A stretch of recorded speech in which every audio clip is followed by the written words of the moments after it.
সালামু আলাইকুম, শুভ সন্ধ্যা। আমি আনিসুল হক।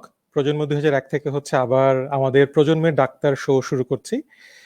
আজকে আমাদের সাথে আমাদের দুজন বন্ধু আছে যারা এই কোভিড টাইমে হচ্ছে আমরা সাধারণ সেবা বলতে যা বুঝি সেবা পাচ্ছি না। তো ওই জায়গাটা থেকেই হচ্ছে ওই আমাদের বন্ধুরা হচ্ছে এই জায়গাটাতে এগিয়ে এসছে। আমাদের আজকে প্রজন্মতে আমাদের দুইজন বন্ধু আছে, আমি একজন একজন করে হচ্ছে তাদেরকে আমাদের চ্যাট বক্সে নিয়ে আসি। এর আগে হচ্ছে আমি আজকের করোনার আপডেট হিসেবে যদি দেই, আজকে 24 ঘন্টায় মোটামুটি আমাদের এখন পর্যন্ত স্ট্যাটাস অনুযায়ী আমাদের গত 24 ঘন্টায় মৃত্যু 42 জন এবং হচ্ছে মোট আক্রান্ত 2743 জন। খুবই ভয়ঙ্কর নিউজ আমাদের জন্য, এবং ঢাকার ম্যাক্সিমাম জায়গাকে হচ্ছে আংশিক হচ্ছে রেড জোন করা হয়েছে এবং ভবিষ্যতে হয়তোবা হচ্ছে পুরোপুরিভাবেই লকডাউনে যাবে। তো এই সময়টাতে আসলে করোনার কোভিড-19 মোকাবেলাতে হচ্ছে আমরা ঘর থেকে কিভাবে কি করতে পারি, কারণ যেহেতু অপ্রতুল্য স্বাস্থ্যসেবা এখনই এই জায়গাটাতে এসে পৌঁছেছি। তো এই হিসেবেই হচ্ছে আজকে আমাদের গতানুগতিক ভাবেই হচ্ছে প্রজন্মের ডাক্তারের পঞ্চম পর্ব। আমরা হচ্ছে আমাদের ফ্রেন্ড প্রজন্মের ডাক্তার মৌসুমীকে হচ্ছে চ্যাট বক্সে। হ্যালো মৌসুমী, কেমন আছো? হ্যালো আনিসুল, ভালো আছি। থ্যাংক ইউ আমাকে আজকের প্রোগ্রামে ইনভাইট করার জন্য। আমি আগে সবার সাথে একটু নিজের পরিচয়টা বলে দিই। আমি ডাক্তার মৌসুমী সান্যাল। আমি মেডিসিনে এফসিপিএস করেছি এবং এমআরসিপি করেছি। আমি বর্তমানে অ্যাসিস্ট্যান্ট প্রফেসর হিসেবে কাজ করছি আদ্দিন হাসপাতালে। আজকে আশা করি আপনাদের সাথে কিছু সময় ভালোই কাটবে। মৌসুমী, তুমি কি প্র্যাকটিস করছো আদ্দিন হসপিটাল ছাড়া, মানে পার্সোনাল প্র্যাকটিস যেটাকে বলি আমরা? হ্যাঁ, আমি পার্সোনাল প্র্যাকটিস করি। আমার চেম্বার হচ্ছে বেটার লাইফ হাসপাতাল, রামপুরাতে, ওয়াবদা রোডের উল্টা দিকে। আচ্ছা, মানে এখন তোমরা যে এই প্র্যাকটিসটা যে করছো এই টাইমটাতে হচ্ছে তোমাদেরও তো স্বাস্থ্য সুরক্ষার জায়গাটাতে হচ্ছে ভীতি আছে। রোগী দেখতে গিয়ে আসলে অবশ্যই। কোভিড কিনা, পজিটিভ অবশ্যই। কিনা, নেগেটিভ কিনা, সেই জায়গাটাতে হচ্ছে তোমরা কিভাবে নিজেদেরকে সুরক্ষা করছো? এটা আসলে বলাটা একটু কমপ্লিকেটেড। যেহেতু সব হাসপাতালই কোভিড না, হুম আবার হুম। অন্যদিকে এখন যেহেতু বাংলাদেশে আমরা বলা যায় এখন পর্যন্ত থার্ড স্টেজে অবস্থান করছি, তার মানে এটা কমিউনিটি ফেজে চলে গেছে। সো আমাদেরকে ইনস্ট্রাকশন দেয়া হচ্ছে প্রত্যেক পেশেন্টই কোভিড এটা ধরে নেওয়ার জন্য। আমরা যেটা করছি, অন্তত আমি যেটা করছি, আমি পিপিই পরছি উইথ N95 মাস্কই যেহেতু পাচ্ছি, N95 মাস্কই পরছি, এর সাথে গগলস, ফেস শিল্ড, গ্লাভস, শু কাভার। মোটামুটি গরমের মধ্যে এসব মুখোশ পরেই থাকতে হচ্ছে যতটুকু সময় কাজ করছি। আমি সেটাই, আমার চেম্বার ডাক্তারদের কষ্টটা আসলে সিক্সটা। আমরা আসলেই বুঝি। কারণ হচ্ছে 1-2 ঘন্টা আমরা যারা হচ্ছে রেগুলার অফিস ডেতে কাজ করতে যাই এই নর্মাল ফেস শিল্ড আর হচ্ছে নর্মাল মাস্ক পরে, তো এই মাস্কের যে পার্টিকেল হচ্ছে এই ব্রিদির যে সময় যে যায়, এটাও যে আসলে সারাদিনের জন্য যে কি কষ্টকর। তো হ্যাঁ, আসলে তোমাদের কষ্টটা আমরা বুঝবো না, কিন্তু আমাদের কষ্টটাতেই হচ্ছে আমরা কিন্তু খুব বেশি সাফার করতেছি। যেমন বলতেছি, তখন আমরা আসলে ফিল করি যে আসলে ডাক্তাররা সারাদিন এই মানে এই face shield, mask, N95 mask, respiratory mask এবং হচ্ছে পিপিই পরে মানে কি টাইমটা আর কি তোমরা পার করতেছো। আচ্ছা মৌসুমী, আমি একটু ইন্টারাপ্ট এবং করি। আমাদের সাথে হচ্ছে আমাদেরই আরেক বন্ধু গাফফার চলে আসছে অলরেডি। ওকে আমরা হচ্ছে আমরা একটু আমাদের চ্যাট বক্সে একটু নিয়ে আসি। অবশ্যই। সালামু আলাইকুম। হাই, ওয়ালাইকুম সালাম। হ্যালো হাই গাফার, আনিসুল, হাই মৌসুমী, কি খবর? ভালো খবর। গাফফার, এই করোনা, অল্প একটু করে যদি তুই তোর পরিচয় দিস, তুই অনেক পপুলার আমাদের গ্রুপে। তারপরেও হচ্ছে যেহেতু আছে পেজ থেকে না লাইভটা না, যাচ্ছে, পেজ আচ্ছা থেকে যেহেতু লাইভটা যাচ্ছে অনেকেই দেখবে বাইরের, তো ওই হিসেবে আমরা ছোট করে একটু পরিচয়টা দিয়ে নিই। আচ্ছা। প্রথমে আমি ধন্যবাদ জানাই শান্তকে, আর আনিসুলকেও ধন্যবাদ জানাই আমাকে এত সুন্দর করে পরিচয় করে দেওয়ার জন্য। আমি ডাক্তার মোহাম্মদ আব্দুল গাফফার। আমি এমবিবিএস পাস করেছি চিটাং মেডিকেল কলেজ থেকে। পরবর্তীতে রিসেন্টলি আমি এফসিপিএস মেডিসিন পাস করেছি। এখন আমি কার্ডিওলজিতে এমডি থিসিস পার্টে আছি জাতীয় হৃদরোগ ইনস্টিটিউট অ্যান্ড হসপিটালে। এই তো। আর গাফার, আমার একটা পরিচয়, আমি গাফারের বন্ধু।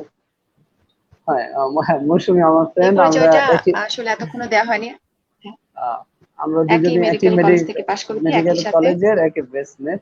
মৌসুমী বেশি ভালো স্টুডেন্ট, এই জন্য ও আমার আগে পাস করছে।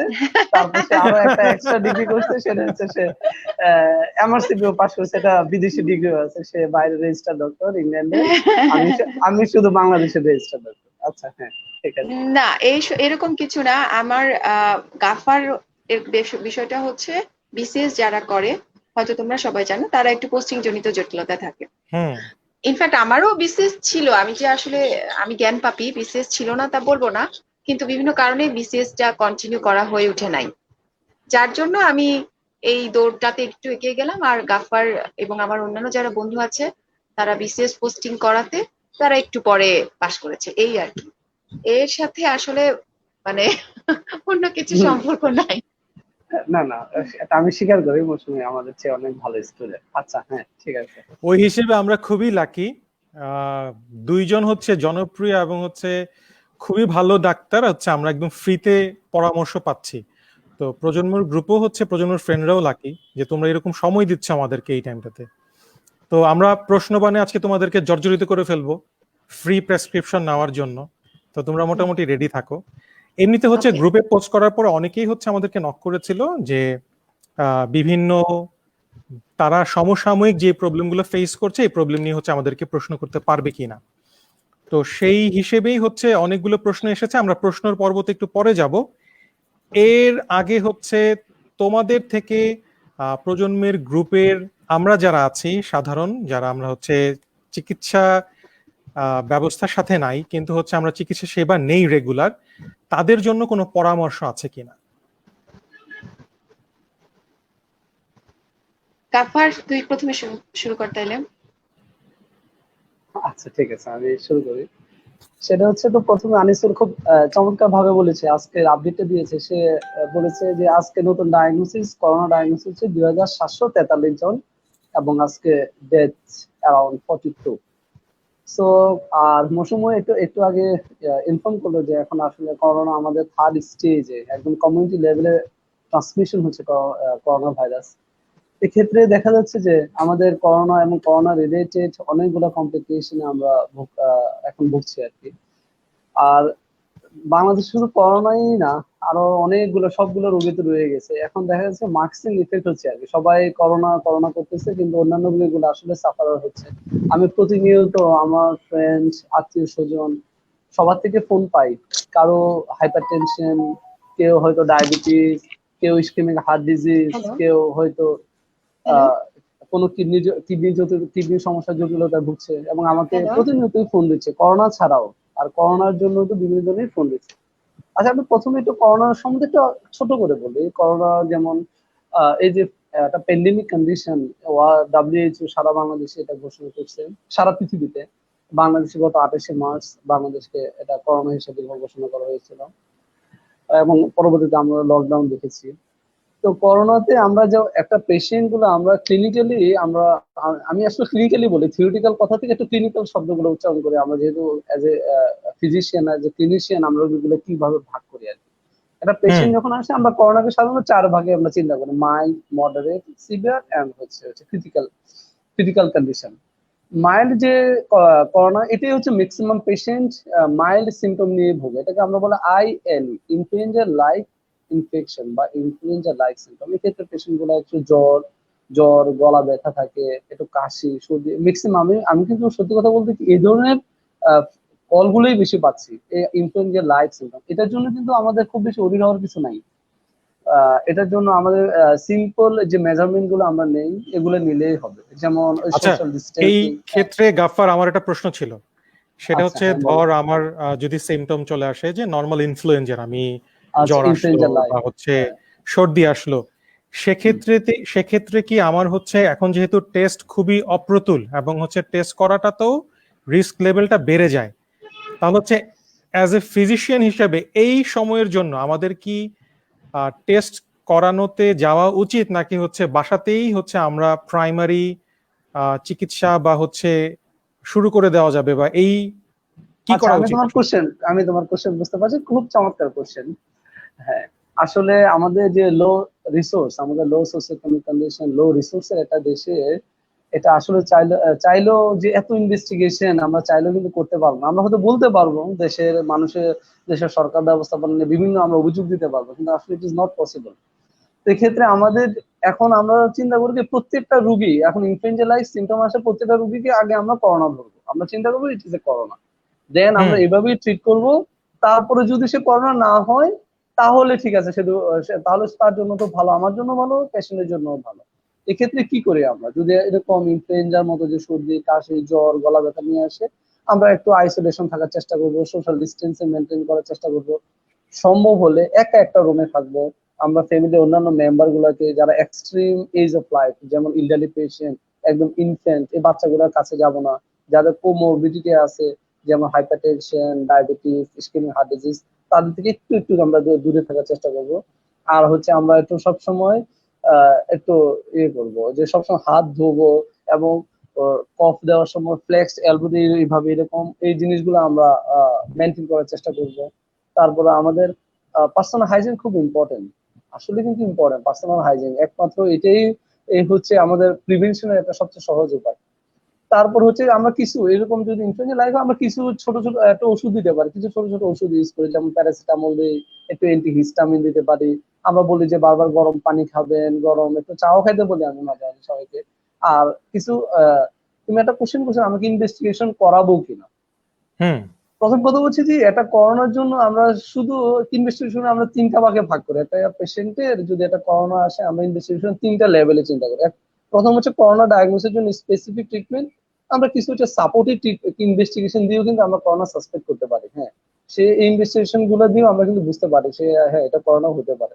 যেমন আমরা একটা চেস্ট এক্সরে, বুকের এক্সরে করলে আমরা বুঝতে পারি যে হ্যাঁ এখানে এটা করোনা হওয়ার সম্ভাবনা আছে। আমরা সম্ভাবনা একটা আছে। কমপ্লিট, হুম হ্যাঁ একটা কমপ্লিট ব্লাড কাউন্ট যদি ইয়েস আর সিআরপি, সি রিঅ্যাক্টিভ প্রোটিন, কিছু কিছু ছোট ছোট পরীক্ষা আছে, এদের অ্যাভেলেবেল, সব জায়গায় অ্যাভেলেবেল, একদম থানা পর্যায়ে, ইউনিয়ন পর্যায়ে কিন্তু এখন অ্যাভেলেবেল। আমি যেহেতু গ্রামে অ্যাভেলেবেল হয়ে গেছে।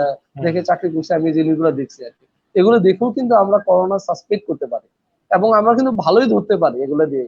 যে সবসময় রিয়েল টাইম পিসিআর আর পিসিআর এর পিছিয়ে দৌড়াবো, বা নিউক্লিয়ার অ্যাপ্লিকেশন টেস্ট যেটা বলি আর কি, আমরা এগুলো করাতে যাব। আর আমাদের যে রিসেন্টলি যে অ্যান্টিবডি, র্যাপিড অ্যান্টিবডি টেস্ট যে কিট গুলো আসার চেষ্টা করতেছে, এখনো তো অনুমতি পায় নাই। যদি যেমন গণস্বাস্থ্য থেকে কিন্তু এটা তৈরি করা ওরা একটা গণস্বাস্থ্যর প্রপোজ দিয়েছিল, হ্যাঁ হ্যাঁ। প্রপোজাল, এগুলো রাইট। যদি অ্যাভেলেবেল হয়ে যায় তাহলে আমরা আরো ফিজিবল হবে আর কি দেওয়ার জন্য। তো আচ্ছা, আমি আমাদের যেটা বলি এখন সব, হ্যাঁ হ্যাঁ মোটামুটি আচ্ছা ফেসবুকে আমরা তো সবাই বিশেষজ্ঞ, ডাক্তার না হয়ে, তো ওই রকম হ্যাঁ একটা হচ্ছে বিশেষ একটা প্রশ্ন সবার কাছেই আসে স্ক্যাবো হ্যাঁ নিয়ে। হ্যাঁ। এটা নিয়ে কে বলবে? আচ্ছা আচ্ছা, মৌসুমী বলুক, আমার যদি মনে হয় কিছু অ্যাড করতে হয় তাহলে আমি অ্যাড করবো। আচ্ছা আমি মৌসুমীর কাছে চলে যাই। হ্যাঁ হ্যাঁ স্ক্যাবো আসলে তো আমরা সবাই জানি স্ক্যাবো ড্রাগটা কি। স্ক্যাবো মানে হচ্ছে আইভারমেকটিন। এটা আমরা যুগ যুগ ধরে ইউজ করেছি কিছু কৃমি জাতীয় রোগের ট্রিটমেন্ট হিসেবে। সবচেয়ে কমন যেটা আমরা জানি গোদরোগ, গোদরোগের ট্রিটমেন্টের জন্য আমরা স্ক্যাবো ইউজ করে থাকি। এখন নতুন কিছু ক্লিনিক্যাল ট্রায়াল বলছে যে করোনাতে স্ক্যাবোর একটা রোল থাকলেও থাকতে পারে। এটা কিন্তু এমন না যে এটা একটা করোনা ট্রিটমেন্ট, এটা একটা অ্যান্টিবায়োটিক অথবা অ্যান্টিভাইরাল, এ ধরনের কিন্তু কিছুই না। তারা যেটা বলছে যে কিছু কিছু ক্লিনিক্যাল ট্রায়ালে কিছু উপকার পাওয়া গেছে, কিন্তু এগুলো এখন পর্যন্ত কোনো গাইডলাইনেও আসেনি। ইনফ্যাক্ট WHO তো ডিরেক্টলি তাদের যে রিসেন্ট গাইডলাইন সেখানে ক্লিয়ার কাট বলে দিয়েছে যে করোনাতে একমাত্র ট্রিটমেন্ট হচ্ছে অক্সিজেন এবং কিছু ড্রাগ আছে আমরা যেটা বলি রক্ত মানে লো মলিকুলার ওয়েট হেক্সেন, যেটা ব্লাড থিনার, রক্তকে তরল রাখার জন্য যাতে রক্তটা জমাট বেঁধে না যায়, এটাই হচ্ছে মেইন ট্রিটমেন্ট। এখন প্রথমে কিছুদিন যেটা শোনা গেল প্রোফাইলেক্সিস, মানে করোনা যাতে না হয়, স্পেশালি যাদের করোনা হওয়ার ঝুঁকি বেশি, যেমন হেলথ কেয়ার ওয়ার্কার অথবা যারা মিডিয়ায় আছেন অথবা পুলিশ, এ ধরনের লোক যাদের পাবলিক এর সাথে বেশি ইন্টারাকশন হচ্ছে, তাদের ক্ষেত্রে প্রোফাইলেক্সিস হিসেবে একটা কথা আসলো, একটা হচ্ছে হাইড্রোক্সিক্লোরোকুইন আর একটা আসলো আইভারমেকটিন। তারপরে একটা যেটা হলো করোনার মাইল্ড যেগুলো ডিজিজ, যেগুলো বাসায় থাকলেই ট্রিটমেন্ট করলেই চলে, তাদের ক্ষেত্রেও এই দুইটা ড্রাগের কথাই বারবার আসলো, হাইড্রোক্সিক্লোরোকুইন এবং আইভারমেকটিন। পরবর্তীতে তো কিছুদিন আগে WHO তো মোটামুটি হাইড্রোক্সিক্লোরোকুইনকে অলমোস্ট ব্যান্ডই করে দিল, আবার তারা এখন শুনছি আবার নতুন করে তারা বলছে যে হ্যাঁ ট্রায়াল গেলেও চলা যেতে পারে। যাই হোক, এত কথা বলার উদ্দেশ্য হচ্ছে এখন পর্যন্ত কোনোটাই প্রুভেন না, এটা হচ্ছে বটম লাইন। কোনোটাই দিলে করোনা সারবে কিংবা কোনোটা খেলে করোনা হবে না, এই ধরনের কিছুই নাই। তবে এখানে একটা ছোট্ট তবে আছে, কিছু কিছু যেহেতু কিছু কিছু ট্রায়ালে কিছু কিছু ভালো রেজাল্ট এসেছে, সেইটার উপর বেস করে বেশ কিছু রিনাউন্ড ডক্টর আইভারমেকটিন দিচ্ছেন। এমনকি আহ দেখলাম বেশ কিছু সরকারি মেডিকেলেও করোনা ইউনিট যাদের আছে তারাও আইভারমেকটিনটা প্রেসক্রাইব করছে। আমার পার্সোনালি যদি এখন, তবে এর মধ্যে কথা আছে, আইভারমেকটিনের বেশ কিছু কিন্তু সাইড এফেক্ট থাকে। যেমন খুব ইম্পর্টেন্ট একটা সাইড এফেক্ট হচ্ছে এইসব পেশেন্টদের গ্যাস্ট্রিক আপসেট হতে পারে, যেমন তাদের মুখে হুম। রুচি থাকবে না, এমনকি কারো কারো একটু বমি বমি ভাব হতে পারে, কারো কারো ডায়রিয়াও হতে পারে। এবং স্পেশাল কিডনি পেশেন্ট অথবা লিভারের পেশেন্ট, তাদের কিন্তু মুড়ি মুরগির মতো স্ক্যাবু মোটেও খাওয়া যাবে না। সো বটম লাইনে আনিসুল আমাকে যে কোশ্চেনটা করেছে তার আমি বলবো আমার এটা প্রোফাইল এক্সিসে যে হবে না এইখানে তেমন কোনো রোলই নেই। আর হয়ে গেছে যাদের, বিশেষ করে যাদের মাইল্ড কেস, হাসপাতালে ভর্তি না হলেও চলে, তারা যদি খেতে চান তাহলে অবশ্যই তাদেরকে ডাক্তারের পরামর্শ নিয়ে খেতে হবে। যদি সেই রকম বোধ করেন তাদের লিভার কিডনি চেক করিয়ে তারপর খেতে হবে। তবে হ্যাঁ, খেলেই যে করোনা সেরে যাবে এইরকম গ্যারান্টি কিন্তু নেই। এটা হচ্ছে আমার বক্তব্য আর কি। এই সচেতনতাটাই আসলে জরুরি, যে আসলে আমাদের দেশে হয়ে যায় কি আমরা সবাই নিজেদের লাইফস্টাইল চেঞ্জ না করে আমরা হচ্ছে ওষুধের উপর খুব জোর দিই, যে আসলে কোন ওষুধ খেলে তাড়াতাড়ি হচ্ছে আমাদের সেরে যাবে, অথবা হচ্ছে কি করলে হচ্ছে আমি এই রোগ থেকে হচ্ছে আমাকে ধরবে না। তো বটম কোভিড-19 প্রতিদিনই হচ্ছে আমরা যেরকম দেখতেছি যে আসলে কোভিড-19 কোনো বটম লাইন বলে কিছু নেই, প্রতিদিনই চেঞ্জ হচ্ছে। গতকালকে যেমন হচ্ছে WHO নতুন একটা সার্কুলার করলো মাস্ক পরা নিয়ে। আসলে এই জায়গাটাতে মাস্ক পরা নিয়ে এতদিন বলতেছিল যে মাস্ক না পরলেও হবে, বা মাস্ক হচ্ছে রেসপিরেটরি মাস্ক বা হচ্ছে KN95 N95 এই মাস্ক গুলো হচ্ছে ডাক্তাররাই পরবে এবং এছাড়া ব্যবহার করবে। হ্যাঁ, তো গতকালকের সার্কুলার হচ্ছে আবার কিছু ভিন্নতা এসেছে। আসলে এই জায়গাটাতেই যেহেতু বলা যায় যে কোভিড-19 একদমই সারা বিশ্বের জন্যই নতুন, এখানে আসলে কোনো বটম লাইন নাই, এভরিডে চেঞ্জ হবে, ট্রায়াল হবে, নতুন করে হচ্ছে আমরা জানবো এবং ওই হিসেবেই আমাদের ধারণা, আমাদের পথ চলাটাকেও চেঞ্জ করতে হবে। আমি একটু ডাক্তার দুই বন্ধুর কাছে পারমিশন নেব। আমাদেরই এক প্রজন্মের বন্ধু ওপেল, ও হচ্ছে আমাদেরকে কিছু প্রশ্ন করতে চায়, মানে তোমাদেরকে কিছু প্রশ্ন করতে চায়। আমি তোমাদের সম্মতিতে ওদেরকে ওপেলকে এই চ্যাট বক্সে নিয়ে আসি। অবশ্যই। ওকে, হ্যাঁ, আচ্ছা। ওপেল, আসসালামু আলাইকুম। হ্যালো পেল। হ্যাঁ হ্যাঁ, হ্যালো মৌসুমী, হ্যাঁ গাফফার, হ্যাঁ আনিস, শোনা যাচ্ছে? শোনা যাচ্ছে, হ্যাঁ, তোমাকে শোনা আমরা যাচ্ছে, শুনতে পাচ্ছি খুব ভালো মতো। ওকে না, এখানে তো আসলে আমি তো বেসিক্যালি মানে হাতুড়েও বলা যায় না, আমি জাস্ট তোমাদের সাথে একটু সঙ্গ দেওয়ার জন্য আসছি। তো বেসিক্যালি আজকে আমাদের এই প্রজন্মের যে আজকে যে আয়োজনটা, এটা খুবই একটা ভালো আয়োজন। কেন আসলে এই মুহূর্তে আমরা সবাই বাসায় থেকে থেকে একটা ট্রমাটাইজ একটা সিচুয়েশনে আছি। দেখা যায় যে কেউ একটা হাঁচি দিলে, ওই যে মাঝখানে একটা কৌতুকের মতো আসছে যে হাঁচি দিলে নাকি মানুষের মানে রোগ জীবাণু মানে বের হয়, মানে হাঁচি দেয়া ভালো, বাট এখন হাঁচি দিলে মনে করে যে আজরাইল নাকি খাতায় নাম লিখছে, এরকম টাইপের কিছু স্যাটায়ার বা কথাবার্তা শুনি।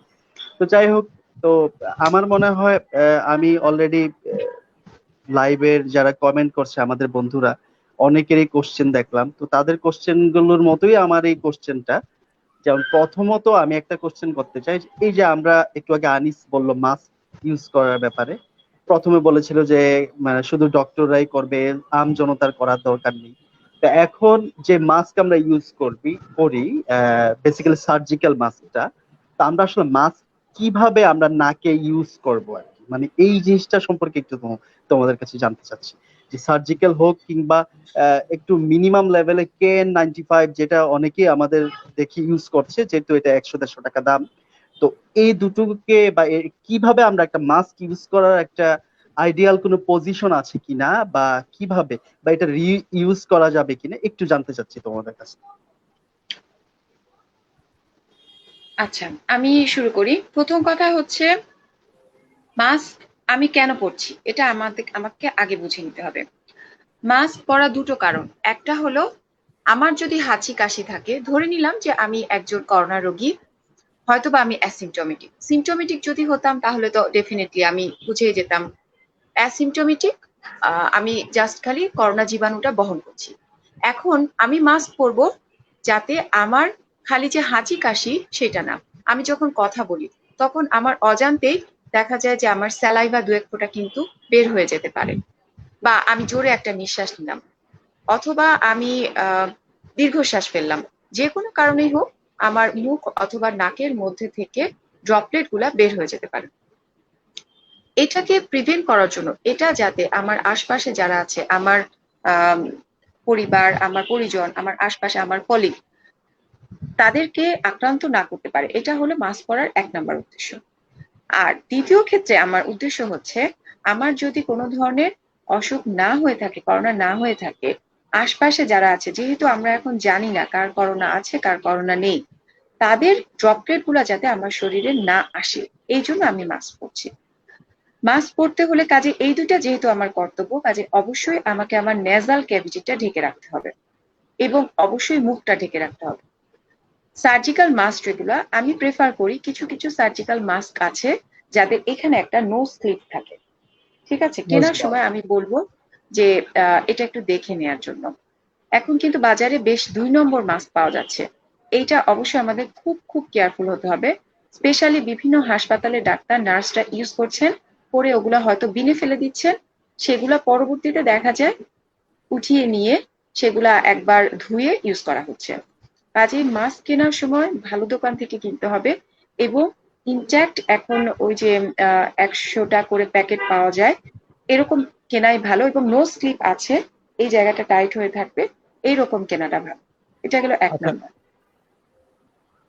হ্যাঁ 2 মৌসুমী তুমি নম্বর বলো। পয়েন্ট, হ্যাঁ 2 নম্বর পয়েন্ট হচ্ছে, মাস্কটা আমি যখন পরবো আমার হাতও কিন্তু ইনফেক্টেড হতে পারে, কাজে আমি অবশ্যই খালি রাবার ব্যান্ড গুলা ধরবো। আমি অনেককেই দেখেছি মাস্কটা নিয়ে পরে এইভাবে করে এভাবে করে এভাবে করে ঠিকঠাক করা, এটা করা যাবে না।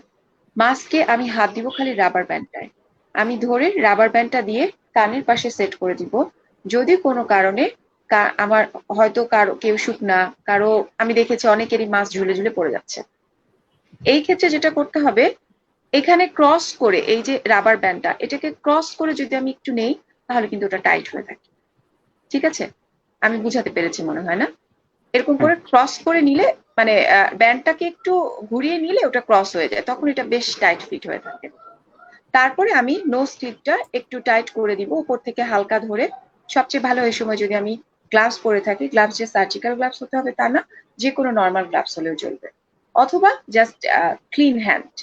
ক্লিন হ্যান্ডে আমি এটা এভাবে ফিট করে দিব যাতে এই জায়গাটায় ফাঁকা না থাকে, এবং এইদিকে টাইট হয়ে আমার ওরাল ক্যাভিটি পর্যন্ত পুরাটা কাভার করে। নর্মাল পপুলেশনের জন্য আমার মনে হয় এভাবে মাস্ক ইউজ করাটাই যথেষ্ট, এবং খোলার সময়ও একইভাবে মাস্ক ইউজ টাচ করা যাবে না, এমন ভাবে খুলতে হবে জাস্ট রাবার ব্যান্ডটা ধরে তারপর আমি মাস্কটা খুলে ফেলবো। এখন ওপেলের নেক্সট কোশ্চেন, একটা মাস্ক আচ্ছা। কিভাবে ইউজ করা যায়? আনিসুল কিছু বলছো? হ্যাঁ আমি বলতে চাচ্ছি, আমাদের কিছু ফ্রেন্ড হচ্ছে অনেকগুলো প্রশ্ন চলে এসছে। আমি মাস্কের রিউজের প্রশ্নটা আমি আবার যাব ওপেলের কাছে। এর আগে হচ্ছে আমি ডিসপ্লেতে একটা প্রশ্ন নিয়ে আসি। আমাদেরই বন্ধু প্রজন্মের পার্থ কুমার ঘোষ, ও লিখেছে, আমার অনেকদিন ধরেই কাশি, অনেক ওষুধ খেয়েছি, এর মাঝে মাঝে MCAS10 খাই, কি ওষুধ খেলে বা কি করলে আমার কাশি একদম কমে যাবে? বলে রাখা ভালো, খাওয়ার সময়, ঘুমানোর সময়, বসে কোনো কাজ করার সময় কাশি বেশি হয়। গাফফার যদি একটু বলিস এই প্রশ্নটাকে আচ্ছা। কিভাবে, এই প্রশ্নটার উত্তর আর কি। আচ্ছা, প্রথমে আমি আসলে এতক্ষণ একদম মন্ত্রমুগ্ধ ভাবে আমি মৌসুমীর মার্কসের ডেমোটা আমি এক্স্যাক্টলি শুনতেছিলাম। ও কিন্তু ও ও কিন্তু মোটামুটি কিন্তু একদম প্রিসাইজ করে বলছে, মানে স্টেপ একদম বাই খুব স্টেপ কোনটা। খুব খুব স্মার্ট এবং চমৎকার ভাবে বলছে। আমার মনে হয় আমার বন্ধু ওপেলের মার্কস নেওয়ার কখনো কিভাবে ব্যবহার করবে এবং কিভাবে খুলবে এই না, ব্যাপারে আর না। কোনো কোশ্চেন ভাবনা খুব থাকবে না।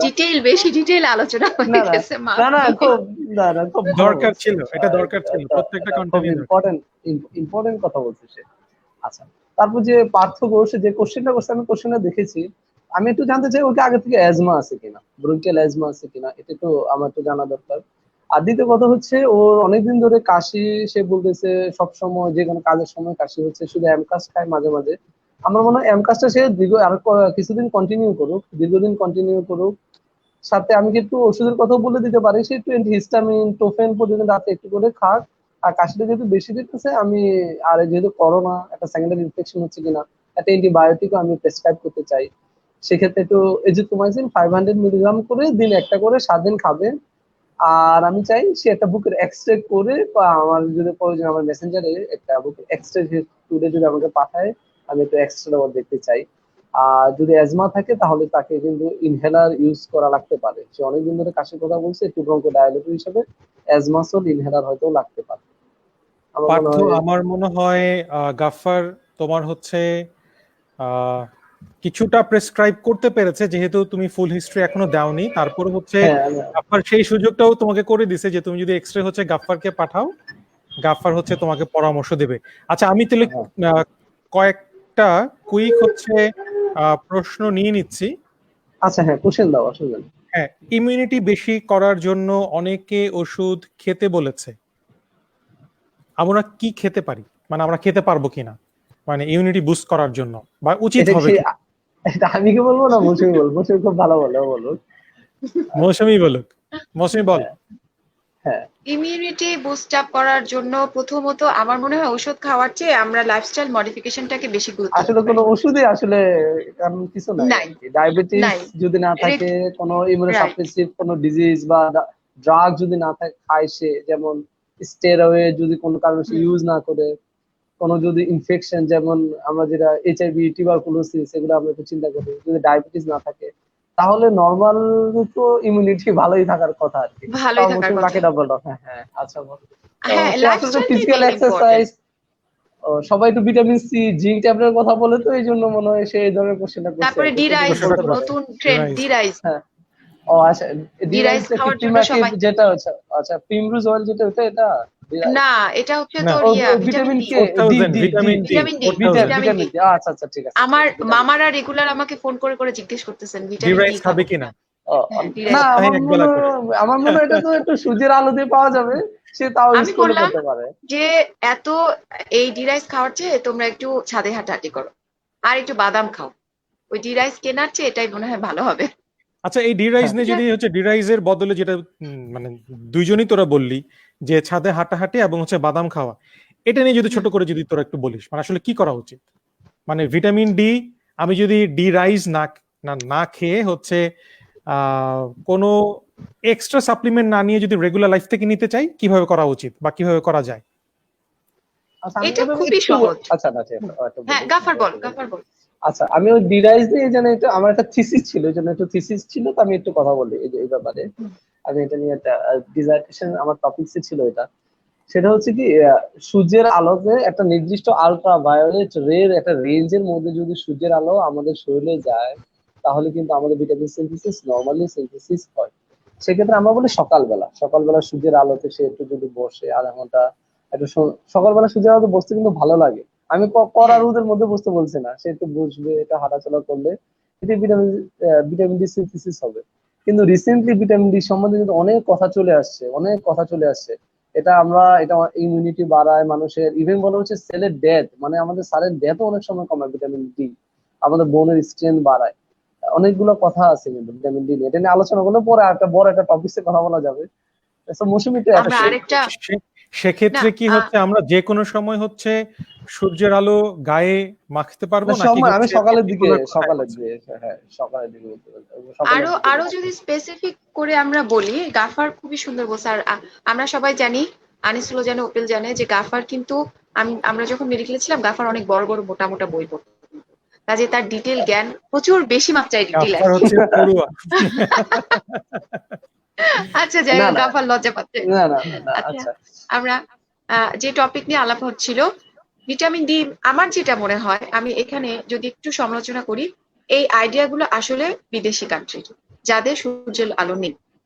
ওরা হচ্ছে সূর্যের আলো বছরে কয়েক মাস পায়, কিছুদিনের জন্য পায়। তারপরে তারা এই সূর্যের আলো থেকে, যেহেতু তাদের সূর্যের আলো নেই, তারা ভিটামিন ডি নিয়ে অনেক বেশি রিসার্চ করে। আমাদের দেশে মাঠে ঘাটে অসংখ্য লোক ঘুরে বেড়ায় যারা সূর্য ক্যালসিয়াম খায় না। এই যে আমাদের কৃষকরা, এরা তো ক্যালসিয়াম কেউ খায় না, কিন্তু তাদের যে স্ট্যামিনা এটা কিন্তু বেশ ভালোই। এর কারণই হচ্ছে সূর্যের আলো। আমার মতে যদি কারো কোনো ধরনের কোমরবিডিটি না থাকে, যেটা গাফার বলল, যদি কোনো ধরনের ডিজিজ না থেকে থাকে, তার সাপ্লিমেন্ট নেওয়ার প্রয়োজন নেই। সে যেটা করতে পারে সে হচ্ছে প্রথমত সূর্যের আলো। আহ এখানে একটু ফ্যালাসি আছে, গাফার আমাদের আরো ক্লিয়ার করতে পারবে।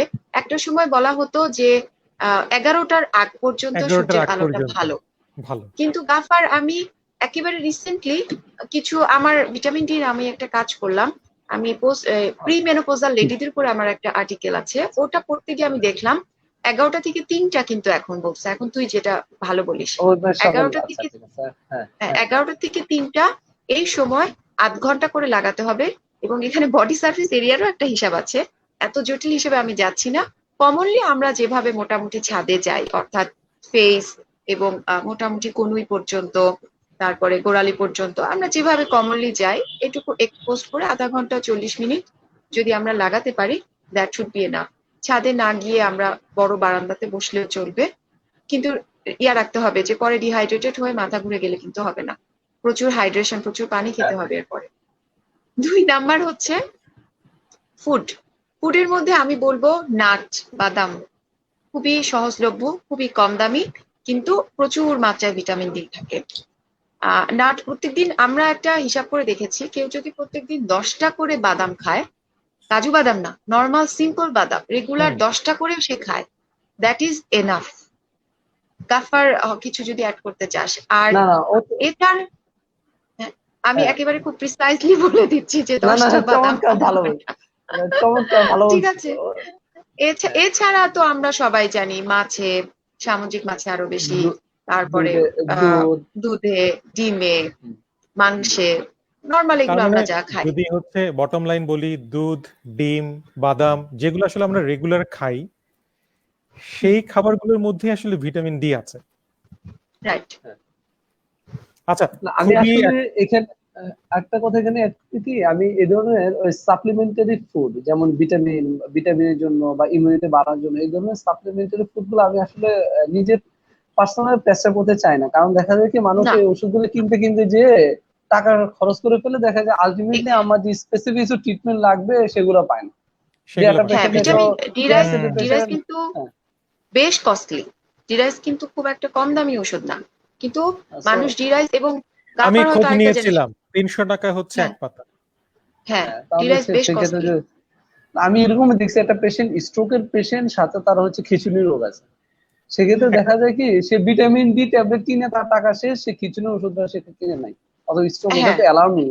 এর পরবর্তী দেখা যাচ্ছে সে তার ইম্পর্টেন্ট লাইফ সেভিং ড্রাগ গুলো সে ইউজ করতে পারে নাই, হাইপার টেনশনের রাইট জন্য যে ওষুধ এগুলো সে ইউজ করতে পারে নাই, সে ভিটামিনের কোটা কিনে ঘরে এসে বসে আছে। রাইট। এটা আমার জন্য, আরেকটা আমি এই জন্য কথা, পার্সোনালি এগুলো প্রেসক্রাইব করি না সহজে, না বা আরেকটা এগুলো কথা যেটা আমি সবার জন্য বলবো, ভিটামিন ডি কিন্তু বেশি খেলে কিডনিতে পাথর হতে পারে। কাজে এসব ঔষধ ভিটামিন ডির কোনো সাইড ইফেক্ট নেই, এগুলা আসলে বলা উচিত না। সব ওষুধেরই সাইড ইফেক্ট আছে, যেটা গাফার বললো, যে কোনো সাপ্লিমেন্টের সাইড ইফেক্ট থাকে। কাজে এর চেয়ে বরঞ্চ আমরা লাইফস্টাইল মডিফিকেশনে বেশি লাইফস্টাইলটি মডিফিকেশনটাতেই জোর দেওয়াটা আসলে উচিত। জসিমউদ্দিন নামের আমাদের এক বন্ধু আমাদেরকে নক করেছে, বিশেষ করে তোমাদের দুজনকে মেনশন করেছে। তার প্রশ্ন ছিল এরকম যে, I have a question to doctor Gaffar and doctor Mousumi, what will be management approach a patient with moderate or severe symptoms of COVID-19 with dengue? এটা খুবই ভয়ঙ্কর প্রশ্ন, কারণ হচ্ছে আমাদের এখন ডেঙ্গুরও হচ্ছে কিন্তু সিজন স্টার্ট হয়ে গিয়েছে, প্রকোপ বেড়ে যাচ্ছে। প্রকোপ বেড়ে যাচ্ছে। মৌসুমী শুরু করুক, আমি প্রকোপ একটু বেড়ে add গেছে, করি। এটা ঠিক। মৌসুমী শুরু করুক। আমি তো জসিমকে চিনি, আমি সম্ভবত কুমিল্লা মেডিকেল কলেজে আমার ইয়ারমেট ছিল, ও ওকে আচ্ছা আমাকে আচ্ছা চিনতে পারছে কিনা আমি জানি না। আমার তো আবার একটু মনে থাকে কাকে, ও সম্ভবত ডাক্তার, কুমিল্লা মেডিকেল কলেজের 13 ব্যাচ, আমি যদি ভুল না বলে থাকি ও হয়তো আমাকে চিনতেও পারে। আচ্ছা ঠিক আছে, মৌসুমী শুরু করুক। আমরা মডারেট সিভিয়ার সিমটম, আগে একটু মডারেট এন্ড সিভিয়ার কোভিড সম্বন্ধে একটু বলুক, তারপরে ডেঙ্গু, তারপর ম্যানেজমেন্ট গুলো একটু বলুক।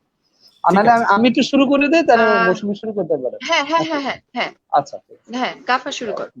আচ্ছা আমরা ক্লিনিক্যালি আমরা যখন কোভিড, যেটা করোনা ভাইরাসের যে ডিজিজ গুলোকে আমরা 4 ভাগে ভাগ করি। আমি প্রথমেই বলছিলাম ইনফ্লুয়েঞ্জা লাইক, তারপর হচ্ছে মাইল্ড, মডারেট এবং সিভিয়ার। মাইল্ড, মডারেট, সিভিয়ার আর হচ্ছে ক্রিটিক্যাল। আমরা মাইল্ড থেকে বলি হচ্ছে ইনফ্লুয়েঞ্জা লাইক সেটা। ও যেমন ও বলতে চাচ্ছিল মডারেট এবং সিভিয়ার। মডারেট কিন্তু পেশেন্টের সিভিয়ার নিউমোনিয়া থাকতে পারে, নিউমোনিয়া, সেপসিস, এগুলো কিন্তু আমরা মডারেটের মধ্যে রাখি। মডারেট, তারপর হচ্ছে ক্রিটিক্যালের মধ্যে যদি পেশেন্ট এআরডিএস ডেভেলপ করে, তখন আমরা তাদেরকে আমরা ক্রিটিক্যাল অফ করোনা ভাইরাসের সিম্পটমগুলোর মধ্যে রাখি।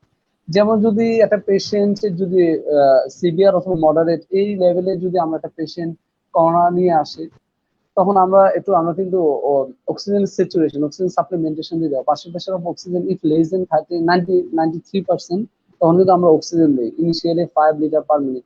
এবং সেই ক্ষেত্রে এবং পেশেন্ট শকে চলে যায়, রেসপিরেটরি রেট যদি মোর দেন 30 শকে যায়, এবং অক্সিজেন স্যাচুরেশন যদি লেস দেন 93% হয়, তখন কিন্তু আমরা সিভিয়ারে রাখি করোনা ভাইরাসকে। তখন এই ক্ষেত্রে সাথে যদি নতুন করে আবার সুপার ইনফেকশন উইথ ডেঙ্গু আরেকটা ভাইরাস দিয়ে শুরু হয়, সেক্ষেত্রে তার যে শকের ফিচার, শকের আরো গ্রেভিক কন্ডিশন, আরো খারাপ কন্ডিশনের দিকে চলে যেতে পারে, পেশেন্ট হিমোডাইনামিক আনস্টেবল হয়ে যেতে পারে। এই ধরনের পেশেন্ট গুলো অবশ্যই হসপিটালাইজ করে, এবং যে হসপিটাল গুলোতে আমার স্পেশাল কেয়ার দেওয়ার কথা, স্পেশাল কেয়ারের ফেসিলিটি আছে, এবং আমি বলতে চাচ্ছি হাই ডিপেন্ডেন্সি ইউনিট এবং আইসিইউ সাপোর্ট আছে, এরকম হসপিটাল গুলোতে আমরা কিন্তু পেশেন্ট গুলোকে এডমিট করবো, এবং হাই কেয়ার ফেসিলিটি সেন্টার গুলোকে আমরা বলেছি সেটা চেষ্টা করবো। আর এখানে আমি যে এক্ষেত্রে দেখা যায় যে করোনা ভাইরাসের জন্য কিন্তু পেশেন্টের থ্রম্বোসাইটোপেনিয়া, লিউকোপেনিয়া, লিম্ফোপেনিয়া এই ধরনের পরিস্থিতিগুলো কিন্তু তৈরি হতে পারে। সেক্ষেত্রে ডেঙ্গু কিন্তু আমরা জানি যে থ্রম্বোসাইটোপেনিয়া হয়, ইউরিন 10,000 নিচে চলে আসে, ব্লিডিং ম্যানিফেস্টেশন গুলো চলে আসে। আসলে পেশেন্ট আসলে একটা আহ একদম বলতে চাই যে খুবই খারাপ গ্রেভ কন্ডিশন। এক্ষেত্রে আমাদের কিন্তু মাল্টি ডিসিপ্লিনারি অ্যাপ্রোচ সহ সব ধরনের ফেসিলিটিস নিয়ে পেশেন্টের ম্যানেজমেন্ট শুরু করতে হবে। মৌসুমীটাও শুরু করো, বাকিটা একটু বলুন। হ্যালো। গাফার আসলে অনেকটুকুই মোটামুটি কাভার করে ফেলছে এবং খুবই সুন্দর করে বলছে। বিশেষ করে মডারেট এবং সিভিয়ার, এইটা ও এত সুন্দর করে গুছায় বলছে না, আমি চুপ করে শুনতেছিলাম, এক মনে শুনতেছিলাম। আচ্ছা, এখন মডারেট উইথ সিভিয়ার কোভিড এর সাথে যদি ডেঙ্গু হয়, গাফার যেটা বললো, প্রথমেই ফার্স্ট ট্রিটমেন্ট হচ্ছে তাকে হাসপাতালে অ্যাডমিট করতে হবে। এই ক্ষেত্রে বাসার ট্রিটমেন্টের কোনো ধরনের কোনো সুযোগ নেই, এটা 1 নাম্বার কথা। কারণ এইখানে পেশেন্টকে স্যালাইন দিতে হবে, আইভি ফ্লুইড দিতে হবে, এবং যদি ডেঙ্গু হয়ে থাকে তাহলে এটা খুব ক্যালকুলেশন করে করে দিতে হয়। আমরা স্টেজ ভাগ করে নেই যে এটা কি সিভিয়ার ডেঙ্গু নাকি ডেঙ্গু শক না কোন পর্যায়ে। আবার দেখা যায় কোভিড পেশেন্টের ক্ষেত্রে তাদের অক্সিজেন লাগে, এবং অক্সিজেনের মাত্রাটাও কিভাবে দিতে হবে, এটা কি মাস্কে দিব আমরা, নাকি নেজাল ক্যানুলায় দিব, নাকি মেশিনের সাহায্যে দিব, এটা ভাগ করে করে দিতে হয়। ডেঙ্গুতেও আবার ফুসফুসে দেখা যায় অনেক সময় পানি জমে, তারপরে ফুসফুসেও ইনফেকশন হয়, এবং ডেফিনেটলি ডেঙ্গুতে আমরা সবাই জানি প্লাটিলেট কমার একটা খুবই মারাত্মক চান্স থাকে। সেই ক্ষেত্রে কোন কোন ওষুধ দেওয়া যাবে, কোন কোন ওষুধ দেওয়া যাবে না, এগুলো এখানে অনেকগুলো জটিল ক্যালকুলেশন থাকে। এখন এই ক্যালকুলেশন যদি আমি বলতে চাই তাহলে আমার মনে হয় মোটামুটি 12টা 1টা বেজে যেতে পারে। এই জন্য আমি সেটাই। ডিটেলসে যাচ্ছি না। বটম লাইন হচ্ছে এই পেশেন্ট গুলাকে হাসপাতালে ভর্তি করতে হবে, ভর্তি করে তাদেরকে অক্সিজেন স্যালাইন দিতে হবে, এবং তারপরে আমরা কোন ট্রিটমেন্ট দিব, প্লাজমা দিব না প্লাটিলেট দিব নাকি কোনো অ্যান্টিবায়োটিক দিব, এগুলো আমাদের হিসাব করে নিতে হবে। ইমাম হাসান নামের একজন আমাদেরকে পাঠিয়েছেন, how to manage a primary pulmonary hypertension patient in this pandemic, patient taking medicine ambrisentan tadalafil as advised by Dr. Thanks. আচ্ছা, চমৎকার কোশ্চেন করছে একটা। হ্যাঁ, এটা গাফারের বল, এটা গাফারের কোটের বল। না না, আমার খারাপ করে বল না, এগুলো তো আসলে না, একটু তোরা কিছু না বললে আমি বলে দেবো। আচ্ছা, দুইটাই পাচ্ছে কিন্তু গাফার, অ্যাম্বিসার্টানও পাচ্ছে, টাডানাফিলও পাচ্ছে। দেখ, হ্যাঁ, পেশেন্ট এটা প্রাইমারি পালমোনারি হাইপারটেনশন, এখন শব্দটা কিন্তু নতুন চেঞ্জ করছি আমরা, এটা বলে ইডিওপ্যাথিক পালমোনারি হাইপারটেনশন। আমরা বলি যে 30 থেকে 35 বছর একজন ফিমেল পেশেন্টের যদি পালমোনারি হাইপারটেনশনের কোনো কজ সাধারণত আমরা খুঁজে পাই না, তখন আমরা বলি যে ইডিওপ্যাথিক পালমোনারি হাইপারটেনশন অথবা প্রাইমারি পালমোনারি হাইপারটেনশন। এখন এই ক্ষেত্রে পাচ্ছে হচ্ছে এমব্রিসান আর টাডালাফিল, মানে ফসফোডাইএস্টারেজ ইনহিবিটর, আর হচ্ছে ভ্যাসোডাইলেটর। আচ্ছা, তো এই যে ড্রাগগুলো পাচ্ছে, আহ, এখন মানে হাউ টু পেশেন্টের ম্যানেজ। সিমটম আছে নাকি এটা আসলে বলেনি যে সে ওয়েল কন্ট্রোলড কিনা। এটা আমি এই পেশেন্টের আমি ডিটেলস হিস্ট্রি লাগবে, পেশেন্টের ডিটেলস রাইট। হিস্ট্রি লাগবে। হ্যাঁ, এখন সে ওয়েল আলটিমেটলি সে কন্ট্রোলড কিনা। এখন করোনাতে সে এফেক্টেড হয়েছে কিনা, করোনাতে কোনো সিমটম ডেভেলপ করছে কিনা, এগুলো দেখতে হবে। আমরা আমার কি যদি বলবো ওনাকে হচ্ছে কোনো কিছু কি দিলে আচ্ছা তোদের জন্য সুবিধা হবে? না না, এটা এই যে প্রাইমারি পালমোনারি হাইপারটেনশন অনেকগুলো ম্যানেজমেন্ট, এটা আসলে এই আচ্ছা ওই আমি যেটা বলতে চাচ্ছিলাম, এটা ভ্যাসোডাইলেটর না, এটা হচ্ছিল ইয়া বিসেন্টাম গ্রুপের কি যেন ড্রাগের নাম, এমজি সানের কথা বলতেছিল, এন্ডোথেলিন রিসেপ্টর অ্যাটাগনিস্ট, তাই তো, এন্ডোথেলিন রিসেপ্টর। আর হচ্ছে এই ড্রাগগুলো আমাকে টোটাল এটা ম্যানেজমেন্ট, ও আমার সাথে একটু পার্সোনাল যোগাযোগ করলে আমি এটা নিয়ে ওর সাথে কথা বলবো, কারণ এটা এটাই ভালো যে এভাবে পেশেন্টের এই কথাটা নিয়ে এইভাবে পুরো কথাটা আসলে বলাটা কঠিন হয়ে যাবে এই প্যান্ডেমিকে। তবে আমি বলি যে আচ্ছা, যেহেতু সে পার্থ কুমার একটা প্রাইমারি, ঘোষকে একটা হচ্ছে না প্রশ্ন ওটা করেছিল। হচ্ছে ইমাম হাসান। হ্যাঁ, না না, ইমাম হাসান ঠিক আছে, যে ইমাম হাসানকে আমরা বলবো যে তোর সাথে যেন যোগাযোগ করে। হ্যাঁ, ও আমার সাথে একটু কথা বললে আমি এটা নিয়ে একটু কথা বলবো। এটা এন্ডোথেলিন রিসেপ্টর, আমি না হ্যাঁ, এমবি সেন্টার তো এমবি সেন্টার, এমবি সেন্টারটা হচ্ছে কি এসি নিউক্লিক গ্রুপ হবে ইয়া। হুম, দেখতেছি রে আমি আমি একটু আচ্ছা দেখে ঠিক আচ্ছা, আছে। দিচ্ছি। এই ঠিক আছে। দেখতে দেখতে হচ্ছে আবার সেম আগের প্রশ্নটা করি যে অনেকদিন ধরে কাশি, অনেক ওষুধ খেয়েছে, পার্থ কুমার আমি ঘোষ এটা লিখেছে। এটা তো আমি কোশ্চেনটা উত্তর দিয়েছিলাম, একটু উত্তর ওষুধ দিয়েছিস, চেষ্টা করেছি, একটা ও এক্সরে হচ্ছে করে আমার সাথে। রিপ্লাই দিয়েছে যে ওর অ্যাজমা নেই। হ্যাঁ আমরা আচ্ছা, প্রশ্ন করেছিলাম যে ওর অ্যাজমা আছে কিনা, ওর অ্যাজমা নেই। আচ্ছা এটা এন্ডোথেলিন তাহলে রিসেপ্টর অ্যাগনিস্ট। এন্ডোথেলিন ঠিক আছে না? হ্যাঁ ঠিক আছে, এন্ডোথেলিন এন্ডোথেলিন রিসেপ্টর। হ্যাঁ ঠিক আছে। আচ্ছা, ও অ্যাজমা নাই তাহলে কি, তারপর আমার ওই কথাটা আগেরটাই থাকবে, সে একটু টোফেন খাবে, একটু মানে এটার সাথে এমকাসটা আমি ইন্ডিপেন্ডেন্ট, মানে মোটামুটি ও 1 মাস খাক, টোফেন আরো 7-8 দিন খাবে, সাথে 1 মিলিগ্রাম রাত্রে করে এজিথ্রোমাইসিন, যে কোনো একটা ভালো কোম্পানির 5 দিন খাক রাত্রে বেলা। সাথে যদি তারপরও তার শ্বাসকষ্ট হয়, তার একটু অ্যাজমাসল ইনহেলার ওকেশনালি প্রয়োজন বলে সে নিতে পারে। আচ্ছা, জুলি সাহা লিখেছে আমার হাজবেন্ডের অনেক দিন ধরেই শুকনা কাশি। গাফার আমি এই প্রসঙ্গে একটা কথা বলতে চাই। আমি তো আসলে লিখতে পার, গাফার কি আছে? হ্যাঁ, হ্যাঁ আমি মৌসুমে আছি আছে, আছি। গাফার ব্যাপার আছে আছে। না? হ্যাঁ হ্যাঁ,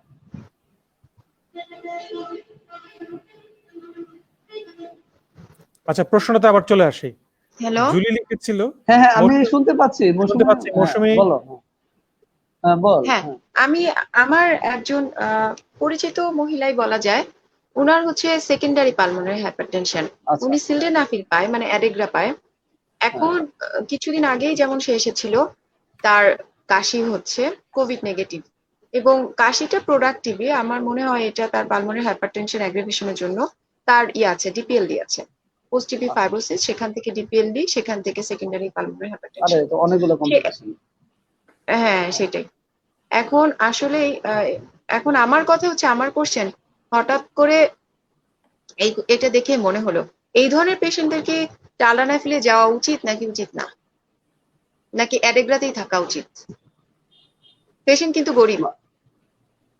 আমার আমার কথা হচ্ছে সে যেটাতে ছিল সেটাতেই থাকা উচিত। এটা কি খুব বেশি ভেরি করবে? সিলিনাফিল আর টান্টালাফিল, একটা লং অ্যাক্টিং একটা শর্ট অ্যাক্টিং, এই তো। আর হ্যাঁ, দুটো তো কিন্তু একই পেশেন্টের গ্রুপের তো ওষুধ। সিমটম এখনো কন্ট্রোল না। তাহলে এক্ষেত্রে যদি আমি লং অ্যাক্টিং এর টাল্টালাফিলে যাই, সেক্ষেত্রে কি সিমটম খুব বেশি, এই ধরনের কোনো ডাটা আমি তো দেখি নাই যে শর্ট অ্যাক্টিং বা মানে। বোস্টেনটানে যাওয়া উচিত। আচ্ছা, বুঝছেন না, সেক্ষেত্রে কিন্তু আমরা একটু ভেসোডাইলেটরের আমরা করি কি, একটু নাইট্রিক অক্সাইড, অক্সিজেন বা হাইড্রোক্সাইড নাইট্রিক, আমরা একটু ভেসোডাইলেশন দেখি কিন্তু বুঝছেনটা ভেসোডাইলেটর আলটিমেটলি পাচ্ছে, কোনো কাজ। ক্যালসিয়াম চ্যানেল ব্লকার পাচ্ছে, কি পাচ্ছে? ক্যালসিয়াম চ্যানেল ব্লক পাচ্ছে, নিরিপেন। আচ্ছা, ক্যালসিয়াম, এটা কি কোনো ভেসোডাইলেটর ইফেক্টটা দেখে দিছে নাকি এমনি ইয়াতে দিয়ে দিছে, প্রোফাইলিক্স বা আমাদের এমপিরিক্যালি দেওয়া হয়েছে? এম্পিরিক্যালি দেওয়া হয়েছে। আচ্ছা, তাহলে বুসেনটা খুব বেশি উপকার হবে কিনা আমি আর যেটা খুব কন্ট্রোভার্সি পাই, কস্টলি তো। কোনো কষ্টে আমার আমার হিসেবে আমি যাব না আর কি এই রোগীটার জন্য। বুসেনটান যাবো বেসোডার রিপ্লেস ছাড়া, এত দামি ওষুধ দিব, কিন্তু এক্ষেত্রে দামি খুব বেশি ওষুধ। ইফেক্টিভ হয় কিনা আমি সেরকম কিছু দেখি না।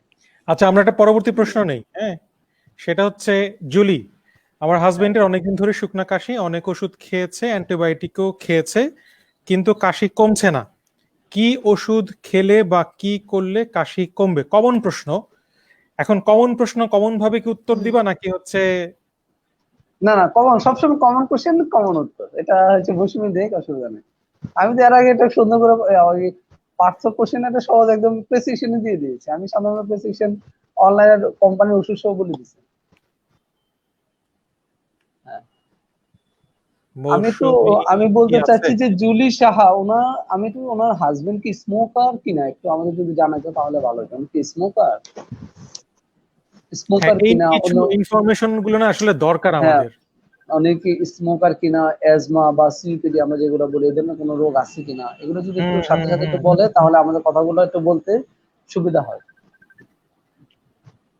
হ্যাঁ, অ্যাজমা আছে কিনা এবং অ্যান্টিবায়োটিক খেয়েছে, স্মোকার কিন্তু কিনা, আসলে কি অ্যান্টিবায়োটিক কত, হ্যাঁ স্মোকার কিনা এটা খুব ইম্পর্টেন্ট। তারপরে তার সাইনোসাইটিস আছে কিনা এটাও আমাদের জানতে হবে। পোস্ট নেজাল আমার যেটা ব্রিথ, মনে হয়, হ্যাঁ আমার যেটা মনে হয়, যেহেতু ডিটেলস নাই, ইনভ্যারিয়েবলি আমি যেটা বলবো, আমি প্রথমে লাইফস্টাইল মডিফিকেশনের মধ্যেই যাব। স্মোক অ্যাভয়েড করতে হবে, ডাস্ট অ্যাভয়েড করতে হবে, ঠান্ডা লাগানো যাবে না।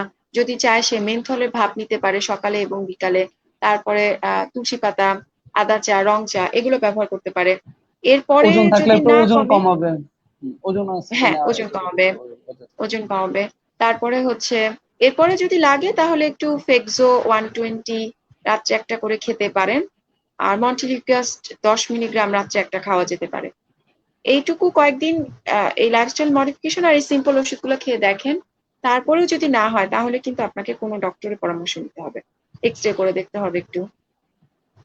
আচ্ছা, ভালো বলছেন, চমৎকার। আর কোন কোশ্চেন আছে আনিসুল? আচ্ছা, আমার আনমিউট হয়ে আচ্ছা, গিয়েছিল। আমি আমি আরেকটু কিছু প্রশ্ন নেই, কিছু প্রশ্ন ছিল আরো।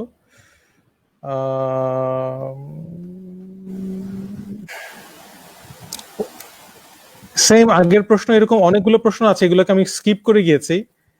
না, যে স্কিপ করার দরকার নাই, যদি যতটুকু কোশ্চেন আছে কোশ্চেন দিতে দিতে থাকো, অসুবিধা নাই। আইভারমেকটিন খাওয়ার উপকারিতা কি, খাইলে নিয়ম কি, এভাবেই লিখেছেন উনি। এই কোশ্চেন তো মৌসুমী কিন্তু খুব চমৎকার ভাবে দিয়েছিল। এটা হালকা আচ্ছা, করে আবার ছোট করে একটু বলে দাও, ছোট করে একটু, আহ একটা লাইন বা দুই লাইনে বলো। খাবার আচ্ছা, আসলে একেবারে বটম। এর আগে জুলি সাহা আমাদের প্রোগ্রামটা দেখছে, ওর সাথে সাথে রিপ্লাই দিয়েছে, হ্যাঁ আমার হাজবেন্ড স্মোকার, অ্যাজমা আছে। তাহলে তো ট্রিটমেন্ট, আমরা প্রথম কথাই হচ্ছে স্মোকিং অফ করতে হবে। এটা খুব কঠিন ট্রিটমেন্ট, বাজারে গিয়ে ওষুধ কেনা এটা অনেক সহজ, কিন্তু এই কঠিন ট্রিটমেন্টটা আগে করতে হবে জুলি। 2 নাম্বার হচ্ছে, যেহেতু অ্যাজমা আছে, আমি জানতে চাই উনি কি করে ইনহেলার নেন কিনা।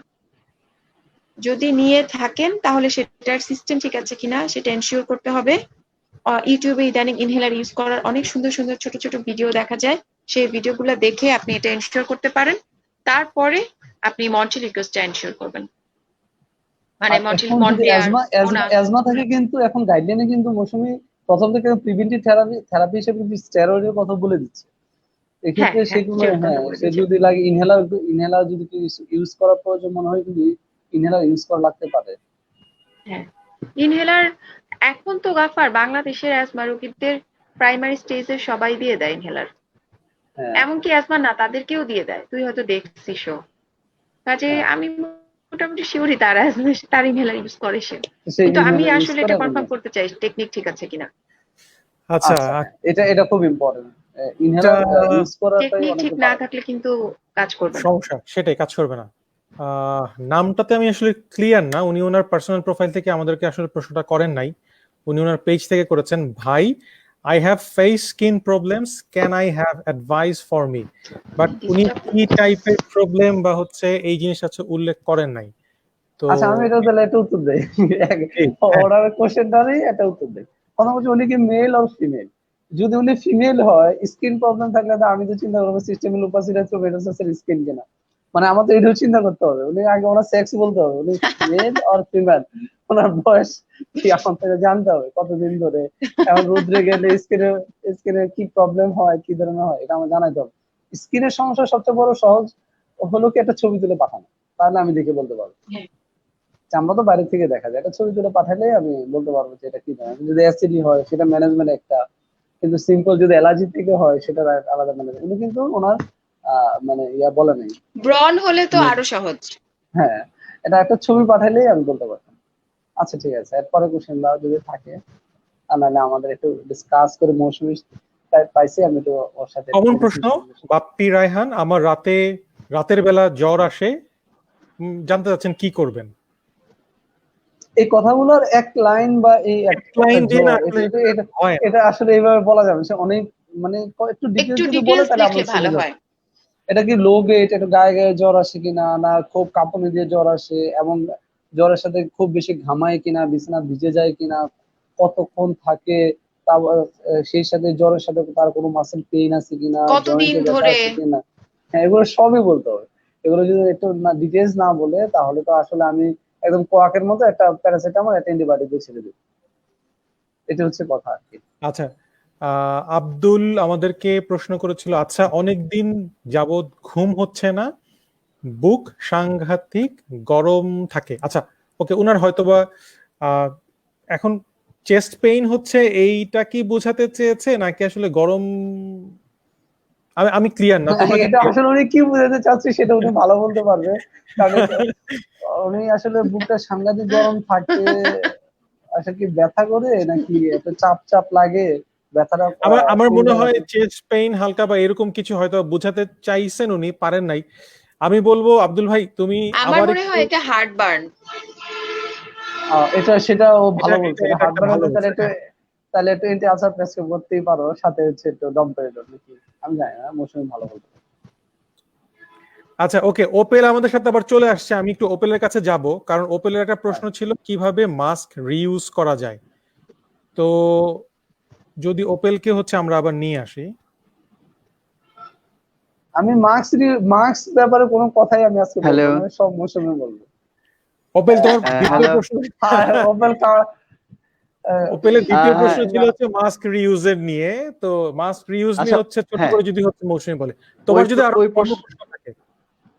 আমার আরেকটা প্রশ্ন আছে। এটা এই প্রশ্নটা যদিও খুব একটা একটু মনে হচ্ছে পাকনামো টাইপের, তারপরে আমি মানে বর্তমান বাজারে যে সিচুয়েশনটা চলছে আমি ওইটাকে আমল নিয়েই বলছি। যে প্রথমত যেটা হচ্ছে, হসপিটালে সবাই করোনায় বা যাই হোক, যাদের রেসপিরেটরি, যাদের শ্বাসকষ্ট হচ্ছে, ওরা প্রাথমিকভাবে মানে হসপিটালের জন্য, তো ইদানিং দেখা যাচ্ছে যে হসপিটালে হচ্ছে, কিন্তু অক্সিজেনের সিলিন্ডার বা অক্সিজেন সাপ্লাই পাচ্ছে না, অনেকেই কিন্তু ডিমাইস হচ্ছে।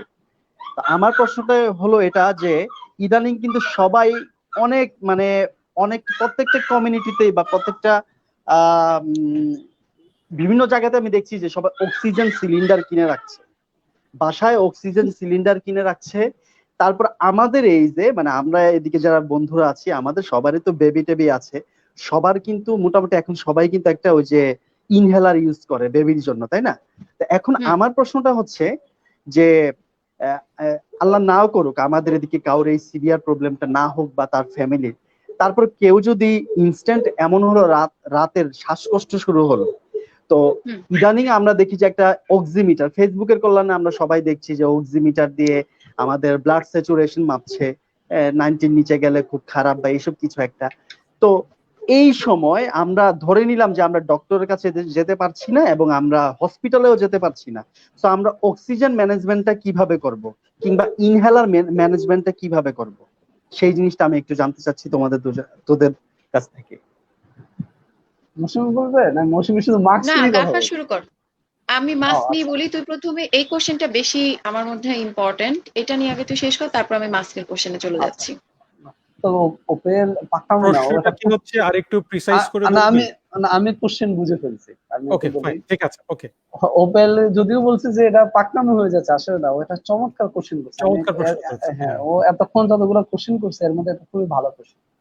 আমরা এখন প্রথম একটু কয়টা জিনিস আমরা যে চিন্তা করি, আমাদের নর্মাল অক্সিজেন লেভেল যদি পালস অক্সিমিটার দেখি, সেক্ষেত্রে আমরা চাই কি কতটুকু থাকবে, 94 থেকে 96, একটা নর্মাল মানুষের এরকমই থাকে। এখন পালস অক্সিমিটার এখন এই করোনার সময় আসলে এটা খুব এসেনশিয়াল এবং খুব উপকারী একটা ইনস্ট্রুমেন্ট, কেউ যদি কিনতে চায় আমি এটাকে অ্যাপ্রিসিয়েট করি, একটা পালস অক্সিমিটার ঘরে রাখা যেতেই পারে। সেক্ষেত্রে অক্সিজেন সিলিন্ডার আমি এটা সাপোর্ট করি না, কারণ আমরা যদি একটা কৃত্রিম বাজারে কৃত্রিম সংকট তৈরি করি একটা জন্য অক্সিজেন সিলিন্ডার কিনে রেখে, তাহলে যারা আসলে সত্যিকারে যাদের প্রয়োজন অক্সিজেন, তারা কিন্তু অক্সিজেন পাবে না। সে দেখা যাবে তার জীবনের শেষ সময় তার একটু অক্সিজেন দরকার, সে অক্সিজেন পাচ্ছে না। কিন্তু আমরা একটা পালস অক্সিমিটার যদি ঘরে কেউ কিনতে চায় কিনতে পারে, 3 থেকে 5,000 টাকার মধ্যে হয়ে যায়। এখন আসলে দামটা অনেক কম ছিল, করোনার সময় দাম বাড়াই ফেলছে আর কি। সেক্ষেত্রে একটা সিম্পল হিসাব, আমরা পালস অক্সিমিটার যখনই আমরা যদি একটা টিপস অফ দ্য ফিঙ্গারে দেই, তখন অক্সিজেন স্যাচুরেশনে চলে আসবে, তার সাথে পালস চলে আসবে। এটা দুইটা পার্ট, এটা নামটা দিয়ে দুইটা পার্ট, পালস আর অক্সিমিটার। এখন যে অক্সিজেন স্যাচুরেশন যদি লেস দেন 93, আমরা বলি কি লেস দেন 93, তখন আমরা বলি সিভিয়ার একটা কন্ডিশন। মাইল্ড, মডারেট, সিভিয়ার যে আমি প্রথমে যে ভাগ করছিলাম, এটা সিভিয়ার কন্ডিশন একটা পেশেন্টের। সে আমরা নরমালি, আমি কিন্তু এটা সহজ করে বলতেছি। এখন মৌসুমী যদি বলে টাইপ 1 রেসপিরেটরি ফেলো, টাইপ 2 রেসপিরেটরি ফেলো, বলো তাই কেন, আমি এগুলো বলতে চাচ্ছি না, এটা না না, জটিল সহজ বলতে করেই চাচ্ছি না, বল, আমাদের সহজ জন্য করে সহজ সবার করে। জন্য। হ্যাঁ, সবার জন্য। একদম ফিঙ্গার টিপে, আমরা যদি ফিঙ্গার টিপে লেস দেন 93 দেখি, তখন কিন্তু আমাদের অক্সিজেন শুরু করতে হবে। এটা হচ্ছে ইমিডিয়েট অক্সিজেন শুরু করতে হবে। আমরা প্রথম শুরু করে 5 লিটার পার মিনিট। যদি আমরা কেউ যদি একটা অক্সিজেন সিলিন্ডার যদি তারপর কিনে ফেলে আর কি বাসায়, তাহলে 5 লিটার পার মিনিট করে শুরু করতে হবে, এবং পরবর্তীতে আমাকে দেখতে হবে কোথায় অক্সিজেন, হাই ফ্লো অক্সিজেন দেওয়ার ফেসিলিটি আছে কিনা। এখন হাই ফ্লো অক্সিজেন কেন ফেসিলিটি চলে আসছে, অনেক মেশিনগুলো অনেক দাম, ওগুলো লাগতে পারে। এই জন্য আমি বলি অক্সিজেন স্যাচুরেশন লেস দেন 93% যদি নিচে চলে আসে, তাহলে কিন্তু আমাদের অক্সিজেন শুরু করতে হবে, এবং এটা একটা মডারেট স্টেজ অফ করোনার ক্লিনিক্যাল লেভেল। সেক্ষেত্রে আমাদের পেশেন্ট হসপিটালাইজও করা রাখতে পারে। তো পালস অক্সিমিটারটা এসেনশিয়াল এবং এই সময়ের জন্য গুরুত্বপূর্ণ। কেউ কিনতে চাইলে আমি এটা অ্যাপ্রিশিয়েট করলাম, কিন্তু অক্সিজেন সিলিন্ডার না ভাই। অক্সিজেন সিলিন্ডার যদি আমি অনেক এখন কিনতে কস্টলি কিনে অক্সিজেন। হ্যাঁ, হুম। আমরা ঘরে ঘরে কিনে কিনে রেখে দেই, আমরা একটা বাজার কৃত্রিম সম্পদ তৈরি হয়ে যাবে। তখন একটা মহাবিপদে পড়ে যাবে মানুষগুলা, যাদের আসলে যাদের asthma, COPD, heart failure patient, একটু অক্সিজেনের জন্য রোগীগুলো খারাপ হয়ে যাচ্ছে। অক্সিজেন সিলিন্ডার না, এটা আমি সাপোর্ট করছি না আর কি। মৌসুমী বাকিটা বলি। আরেকটা জিনিস আমি বলতে চাই, অক্সিজেন কিন্তু খুব দাহ্য, এটা কিন্তু বাসায় সাজিয়ে রাখার কোনো হ্যাঁ, এটা জিনিস না। এটা আগুন ধরে যেতে, মেসের কাঠি লাগলে আগুন ধরে কিন্তু কাজে ঘর পুড়ে যাবে। কাজে এই যে ইউনাইটেড এর ঘটনাটা ঘটলো, আমার হ্যাঁ, ধারণা হ্যাঁ, এই করোনা সাসপেক্টেড পেশেন্ট গুলোর প্রচুর হাই ফ্লো অক্সিজেন লাগে। এই ঘরটা একেবারে একটা, যে ঘরে এতগুলা পেশেন্ট, 5 জন ছিলেন না, 5 জন ছিলেন মনে হ্যাঁ, হয় করোনা 5 জন মারা গেছে, সাসপেক্টেড, হ্যাঁ একদম পুড়ে গেছে। 5 জন ছিলেন। তাদের 5 জন পেশেন্ট হাই ফ্লো অক্সিজেন, মানে ওই ঘরটা একেবারে একটা মানে লাইক অ্যাটম বোম ছিল। ওইখানে হয়তো কেউ একজন একটু সিগারেট খাওয়ার জন্য একটু জাস্ট ইয়া করছে, সাথে সাথে ওইটা আগুন ধরে গেছে। কাজে এটা অন্তত এই কারণেও অক্সিজেন সিলিন্ডার বাসায় রাখার আমি কোনো প্রয়োজন দেখি না, আনলেস কোনো ডাক্তার প্রেসক্রাইব করেন। আমরা কোনো আচ্ছা, সময় একটা এবার ডোমিসিলিয়ারি অক্সিজেন অনেক সময় দেই, যদি আমরা সিওপিডি পেশেন্ট গুলাকে, আমাদের অনেক সময় যাদের হ্যাঁ, ক্রনিক অবস্ট্রাকটিভ পালমোনারি ডিজিজ আছে, আমরা ডোমিসিলিয়ারি অক্সিজেন, এটা স্পেশাল কন্ডিশন। এটা কিন্তু মনে রাখতে হবে, আপনার ডাক্তারের প্রেসক্রাইব ছাড়া নিজে নিজে অক্সিজেন কিনে ঘরে রেখে দেওয়া, না, এই ধরনের কাজ এটা করাই এটা যাবে না। চাল ডাল ঘরে এর ছোট, মতো কোনো জিনিস না। আপনি একটা পালস অক্সিমিটার কিনুন, আমি এটা সাপোর্ট করি, একটা পালস ওকে, অক্সিমিটার কিনে কিন্তু ঘরে রাখুন। নেবুলাইজারটা কিন্তু সবারই আছে, ওটা দিয়ে হ্যাঁ, কি কোনো প্রাথমিক শ্বাসকষ্টের ম্যানেজমেন্ট করা যায় কিনা, এটা হ্যাঁ, জানতে হ্যাঁ, চাচ্ছিলাম। নেবুলাইজ করার কিন্তু আরেকটু প্রিকশন নিতে হবে এই সময়। কারণ তো নেবুলাইজ কিন্তু হাই ফ্লো, ফ্লো বেশি। যদি করোনা রোগীর জন্য নেবুলাইজ হয়, তাহলে কিন্তু মানুষ কিন্তু ঘরের আশেপাশে থাকা যাবে না, কারণ এটা স্প্রেড আউট হবে অনেক। করোনার হ্যাঁ, যে এগুলো, এটা অনেক স্প্রেড হবে, অনেক ফ্লোতে যায় তো। আমরা একটা হাঁচিতে যতটুকু একটা যদি বাইরে যতটুকু দূরে নিতে পারে, কিন্তু নেবুলাইজে আরো বেশি দূরে যাবে। এগুলো অনেক আমাদের বেশি। সবকিছু কিন্তু মাথায় রাখতে হবে। এগুলো মাথায় রেখে এগুলো নেবুলাইজ ইউজ করা যাবে, আমি বলতেছি না ইউজ করা যাবে না, অবশ্যই নেবুলাইজ ইউজ করতে হবে। সেক্ষেত্রে আমাদের একটু খেয়াল রাখতে হবে, যে নেবুলাইজ ইউজ করবে সে কিন্তু মাস্ক পরে দিবে, যে নেবুলাইজটা তার জন্য রেডি করে দিবে সে কিন্তু মাস্কটা পরে তারপরে দিবে। এমনি ক্যাজুয়ালি এই কাজগুলো করা যাবে না। আমরা যেগুলো ক্যাজুয়ালি করতে পারতাম, একটু ক্যাজুয়ালি করা যাবে না, এটাই আমি বলতে চাচ্ছি। আচ্ছা, যদি আচ্ছা, তোমাদের ওখানে পরামর্শ শেষ হয়, আমাদের এই লাইভেই হচ্ছে আমরা ইমাম হাসান কে হচ্ছে একটা পরামর্শ দিয়েছিলাম তোমাদের মাধ্যমে। ইমাম আচ্ছা, হাসানের হচ্ছে প্রশ্ন ছিল ওই how to manage pulmonary primary pulmonary hypertension, হ্যাঁ। প্রাইমারি। ও আমাদের সাথে জয়েন করতে চায়, আমি ওকে আহ, না, ও নিয়ে শিওর শিওর শিওর শিওর, অসুবিধা নেই। যদি জয়েন করতে চাই, আমরা একটু কথা বলবো। অলরেডি ইমাম হাসান চলে আসছে আমাদের, আমি জাস্ট ওকে জয়েন করাচ্ছি। ইমাম, আসসালামু আলাইকুম, শুনতে পাচ্ছ? ওয়ালাইকুম আসসালাম, কি অবস্থা? হ্যাঁ হ্যাঁ, রাতে 10টা বাজতে ইমাম যে মশাই আসসালামু টাঙায় আলাইকুম। ঘুমায় গেছে। হ্যাঁ। ওয়ালাইকুম না, আসসালাম। ওকে, ডেঙ্গু সিজন চিন্তা করে মশাই টাঙায় ফেলছে এখনই। হ্যাঁ, ইমাম হাসান হাই। ভাই, বন্ধু বলো, আমি শুনতেছি।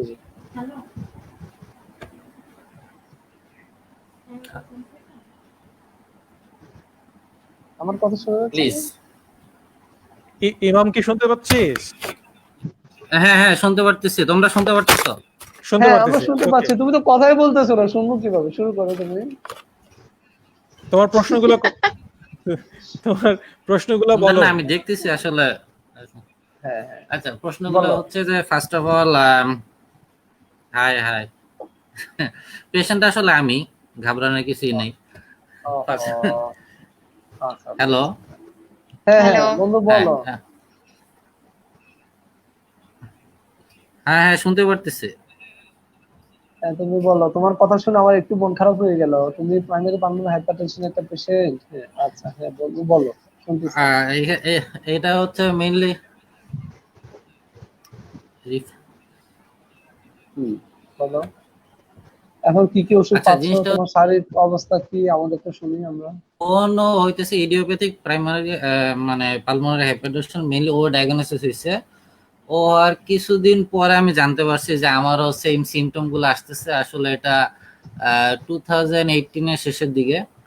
তো ও আর 2018? কি মেন, হ্যাঁ ও আর কি মেইনলি ও ওই সময় প্রেগনেন্ট ছিল, তো ডাক্তারও বলছিল যাতে বাচ্চাটাকে অ্যাবর্শন করে ফালায় দেয়, কিন্তু লাইফ রিস্ক নিয়ে পরে কোকিলা বেনে যে সেটা আর কি ডেলিভারিটা দিয়ে আসছে। আচ্ছা, রুগী কি তুমি না তারপরে তোমার ওর ওয়াইফ? আমি আবার একটু, তুমি কথা বলতে তোমার না না ওয়াইফের কথা ওয়াইফ বলতে না, তুমি না প্রাইমারি না না আমি পালমোনারি। বলতেছি আমার বোন, আমার বোনের ফার্স্ট হয়েছে, ও আমার আচ্ছা, সিস্টার। প্রাইমারি পালমোনারি হাইপারটেনশন হচ্ছে আপনার তোমার বোনের, তাই তো? হ্যাঁ হ্যাঁ আমার বোনের হয়েছে, দেন আমার হয়েছে, মানে ও আমার আচ্ছা, সিস্টেম দুইজনের।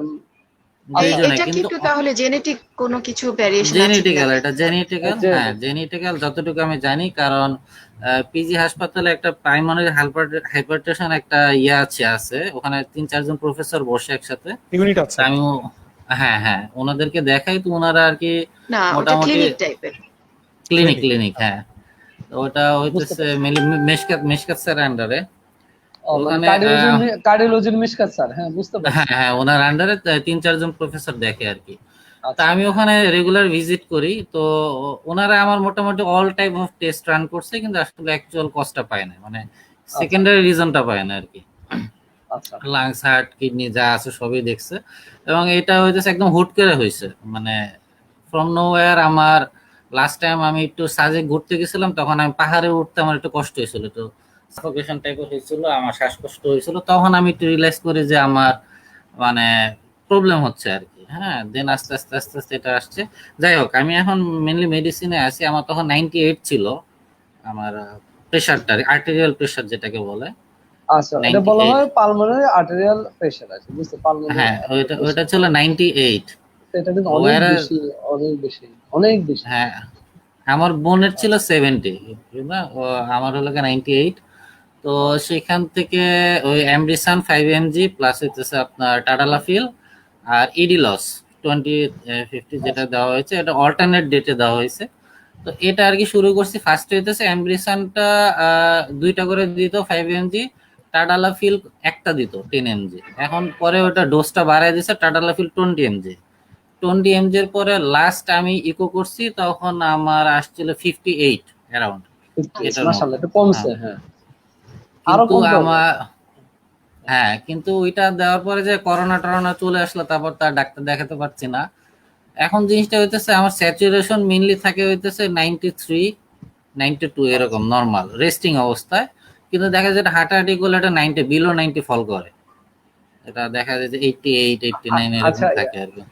আচ্ছা এবার আমি একটু তোমাকে একটু সহজ করে বলি। হ্যাঁ, তোমার হ্যাঁ তো বলো। আসলে লাইভে তো অনেক সময় লেগে যাবে, পরবর্তীতে দেখা হ্যাঁ যাবে যে হ্যাঁ হ্যাঁ হ্যাঁ কথা বলা যাচ্ছে না।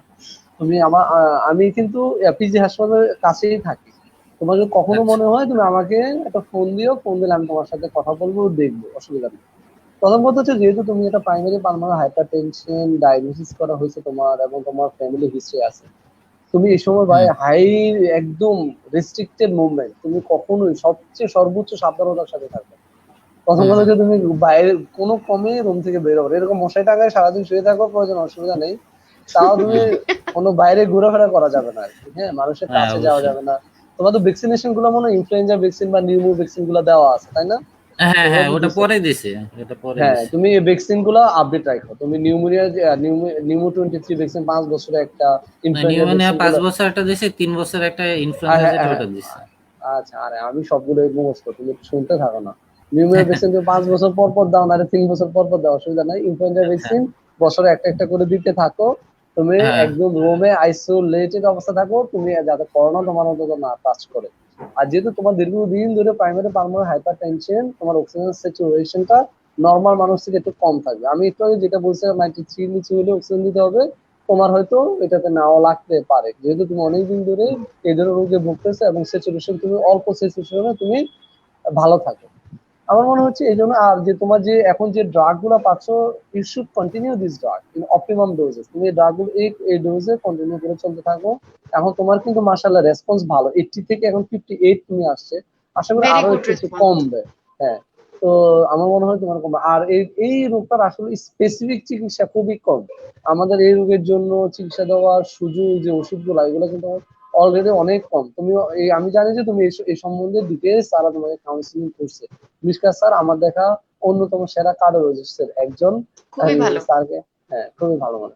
সো আচ্ছা, তুমি ইমাম তারপরে কোনো কোশ্চেন থাকলে ডিসকানেক্ট, পার্সোনালি আমার সাথে একটু যোগাযোগ করো। হ্যাঁ, হ্যাঁ আচ্ছা, ইমাম yes, অলরেডি ইমাম ডিসকানেক্ট হয়ে গেছে। আচ্ছা, এর আচ্ছা, এর মধ্যেই হচ্ছে কথা বলতে বলতেই আমি পুরো প্রশ্নটা এখনো পড়িও নাই, আমি জাস্ট হচ্ছে একটু স্ক্রিনে আনি। এ আর রাজু, হুম, আমি কোভিড-19 পজিটিভ। গত 27/5 থেকে আমার জ্বর ছিল, জ্বর 100 থেকে 103/4 ছিল।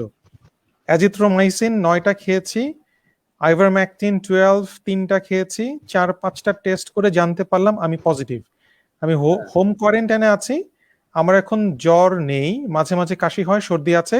এখন আবার বড় সমস্যা হচ্ছে আমি মানসিকভাবে অনেক ভেঙে পড়েছি, কিছু খেতে পারছি না, খেলে বমি বমি লাগে। ওষুধ কি কি কন্টিনিউ করব, খুব টেনশন আছি।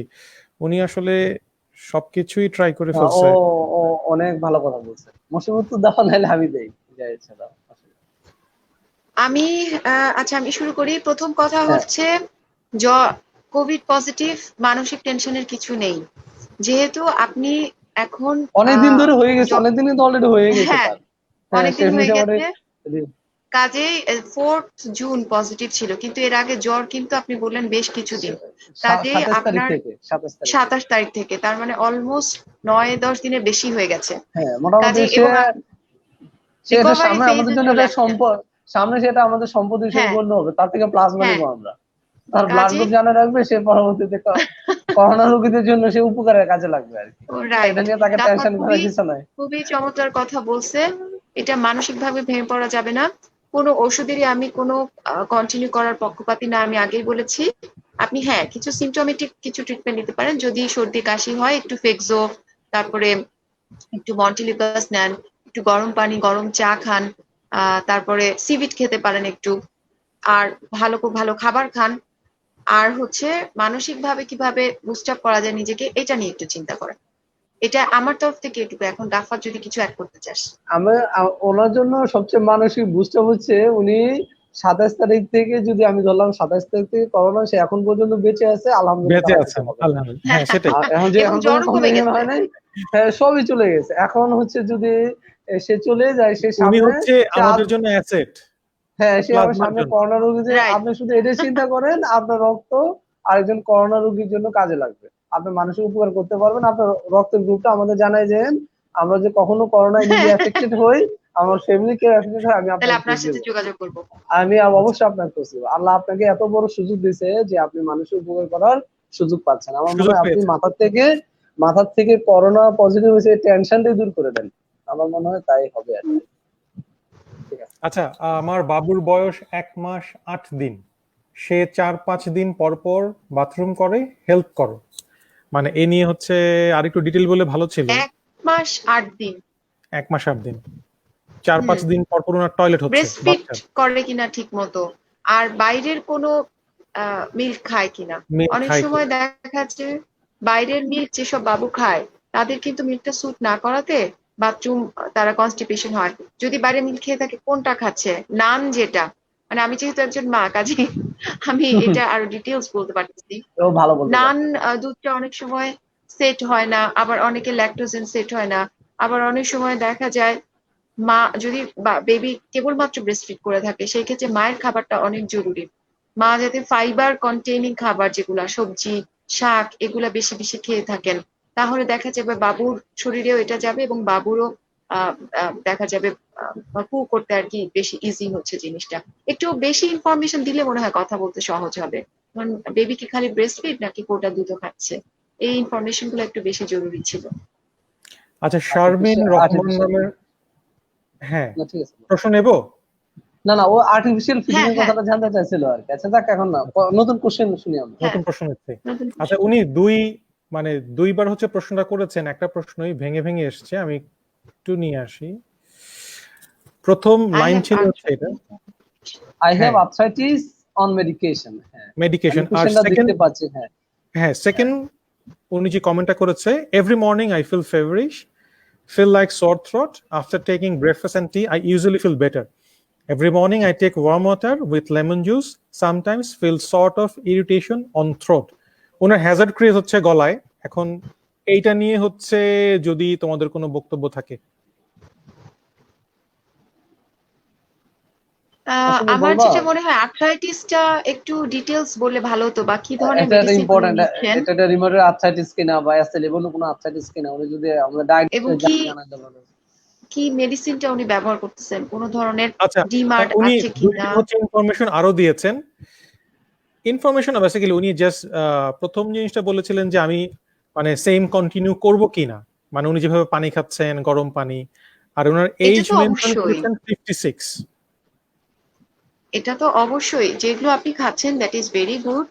আপনি পানি কি বলে লেবু পানি খাচ্ছেন, গরম পানি খাচ্ছেন, এবং আপনি খাবার পরে সাধারণত দেখা চা খাচ্ছেন এবং খাবার পরে আপনি মানে, কিন্তু খাওয়ার সমস্যাটা হচ্ছে চা খাওয়ার পরে আপনার ভালো লাগে, আর হচ্ছে গরম পানিতে যদি লেবু খান তাহলে দেখা যায় আপনার ইরিটেশন হয়। ইন ইরিটেশন দ্যাট হচ্ছে। কেস আমি বলবো আপনি গরম পানি আর লেবুটা বন্ধ করে দেন।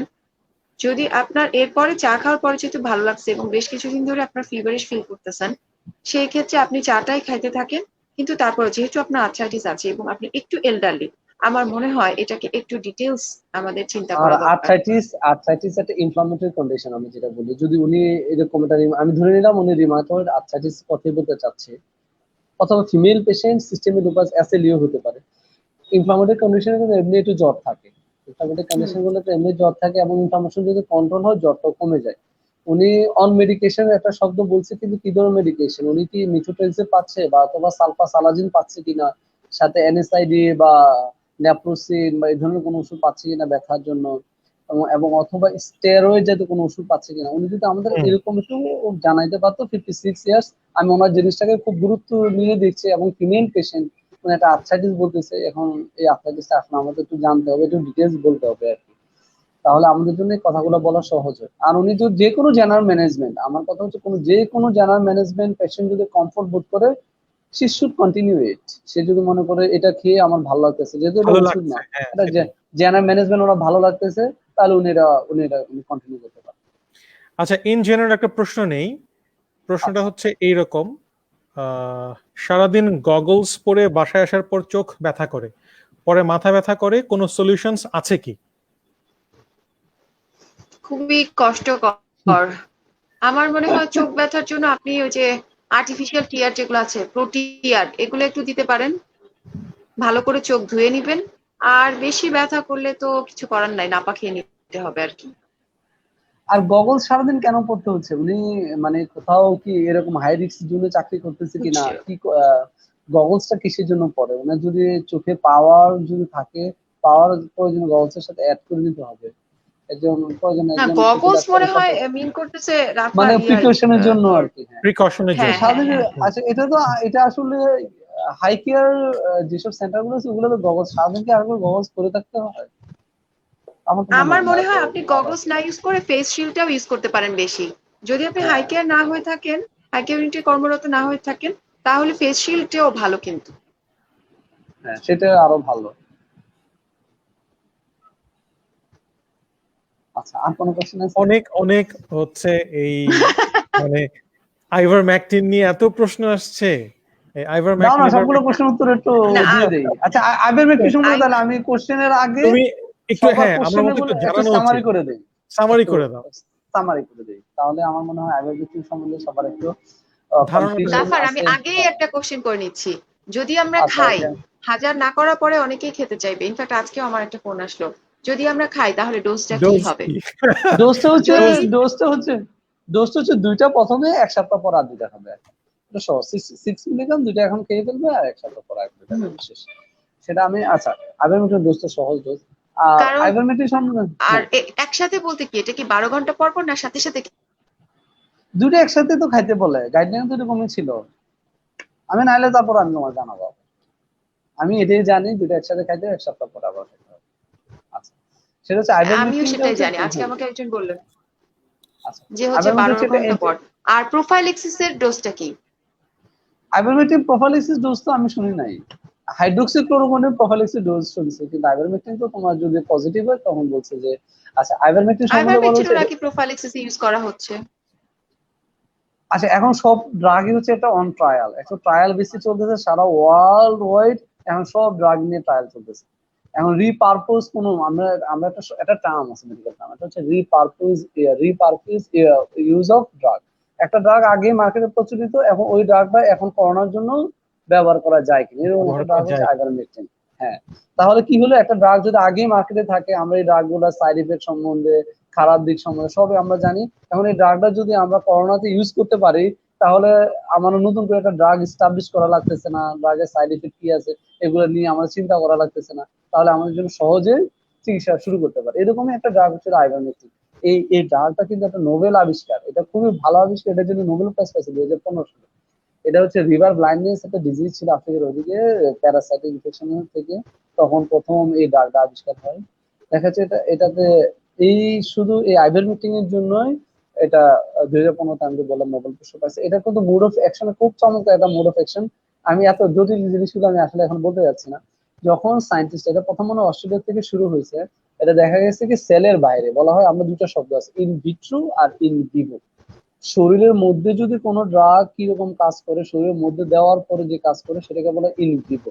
আর একটা হচ্ছে ইন ভিট্রো, আমি একটা ড্রাগ অনেকগুলো ভাইরাস বা ব্যাকটেরিয়া একটা জায়গায় নিয়ে কালচার করলাম, সেটার মধ্যে আমি একটা ড্রাগ দিয়ে দেখলাম কি পরিমাণ মারে, সেটা দেখলাম যে হ্যাঁ ওটা তো অনেক ভাইরাস ডিস্ট্রাকশন হচ্ছে, ভাইরাস মিলে যাচ্ছে, তাহলে ওটা বোঝা গেল ইন ভিট্রো এই ড্রাগের একটা কোয়ালিটি হচ্ছে এই ভাইরাস গুলাকে ধ্বংস করার তার সামর্থ্য আছে। এখন আইভারমেকটিন এতে বলা হচ্ছে কি প্রায় 5000 মোর ইফিকেসি সে in vitro to kill the coronavirus. এই জন্য এই ড্রাগটাকে ইন ভিভোতে সে কি কাজ করে, শরীরের ভিতরে তার কতটুকু ইফেক্টিভনেস, এটা নিয়ে এখনো কন্ট্রোভার্সি। এটা অন ট্রায়াল। একটা ড্রাগ আসার জন্য আমরা সবাই জানি একটা ক্লিনিক্যাল বায়োকেমিস্ট্রির একটা হিসাব আছে, চারটা ফেজ, বায়োস্ট্যাটিস্টিক্স চারটা ফেজ, র্যান্ডমাইজ কন্ট্রোল ট্রায়ালের চারটা ফেজের পরে একটা ড্রাগ আমাদের শেষ পর্যন্ত আমরা রিকমেন্ডেশন দিতে পারি।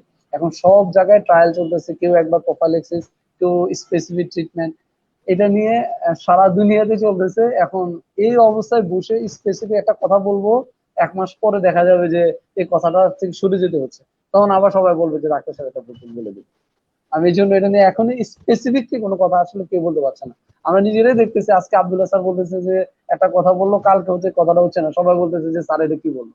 বিষয়টা হচ্ছে কি, স্যার তো তার এক্সপার্ট ওপিনিয়ন দিচ্ছে, অনেকগুলো এক্সপার্ট ওপিনিয়ন শেষ পর্যন্ত মিলে আলটিমেটলি আমরা একটা চূড়ান্ত গাইডলাইন পাবো। এটার জন্য আমাদের আরো কিছুদিন অপেক্ষা করতে হবে আর কি।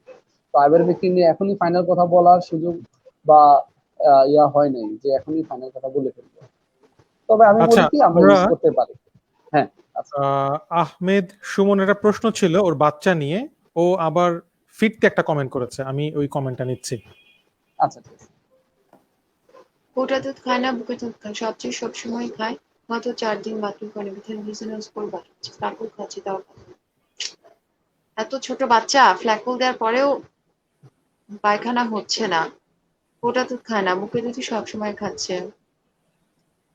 গ্লিসার ইউজ করার পরে বাথরুম হয়েছে, এটা আসলে একটু কঠিন। আমার মনে হয় ও এদিকের দুধ খাচ্ছে কিনা এটা একটু দেখতে হবে। এখন এত গরম, বাচ্চারা কিন্তু ডিহাইড্রেটেড হয়ে যাচ্ছে খুব তাড়াতাড়ি। আর ডিহাইড্রেশন হলেও কিন্তু ওদের দেখা যায় কনস্টিপেশন হয়ে স্টোরেজ যায়। যে স্টোরেজ যে সফটওয়্যারটা নষ্ট হয়ে যায়, তখন আসলে কনস্টিপেশন ডেভেলপ করে। এই জন্য এটা তো ভালো বলছে, না হলে আমার মনে হয় আপনি একটু শিশু ডাক্তারের সাথে কথা বলেন, তো শিশু এবং কাউকে দেখাতে পারে। কারণ বাচ্চাটা কষ্ট পাচ্ছে তো একটু কথা বলতে হ্যাঁ সেটাই, কারণ 4 দিন 5 দিন টয়লেট না হলেই তো দেখা যাবে যে পেট কামড়াবে, পেট ফুলে যাবে, বাচ্চা ঘুমাতে পারবে না ঠিক মতো। হ্যাঁ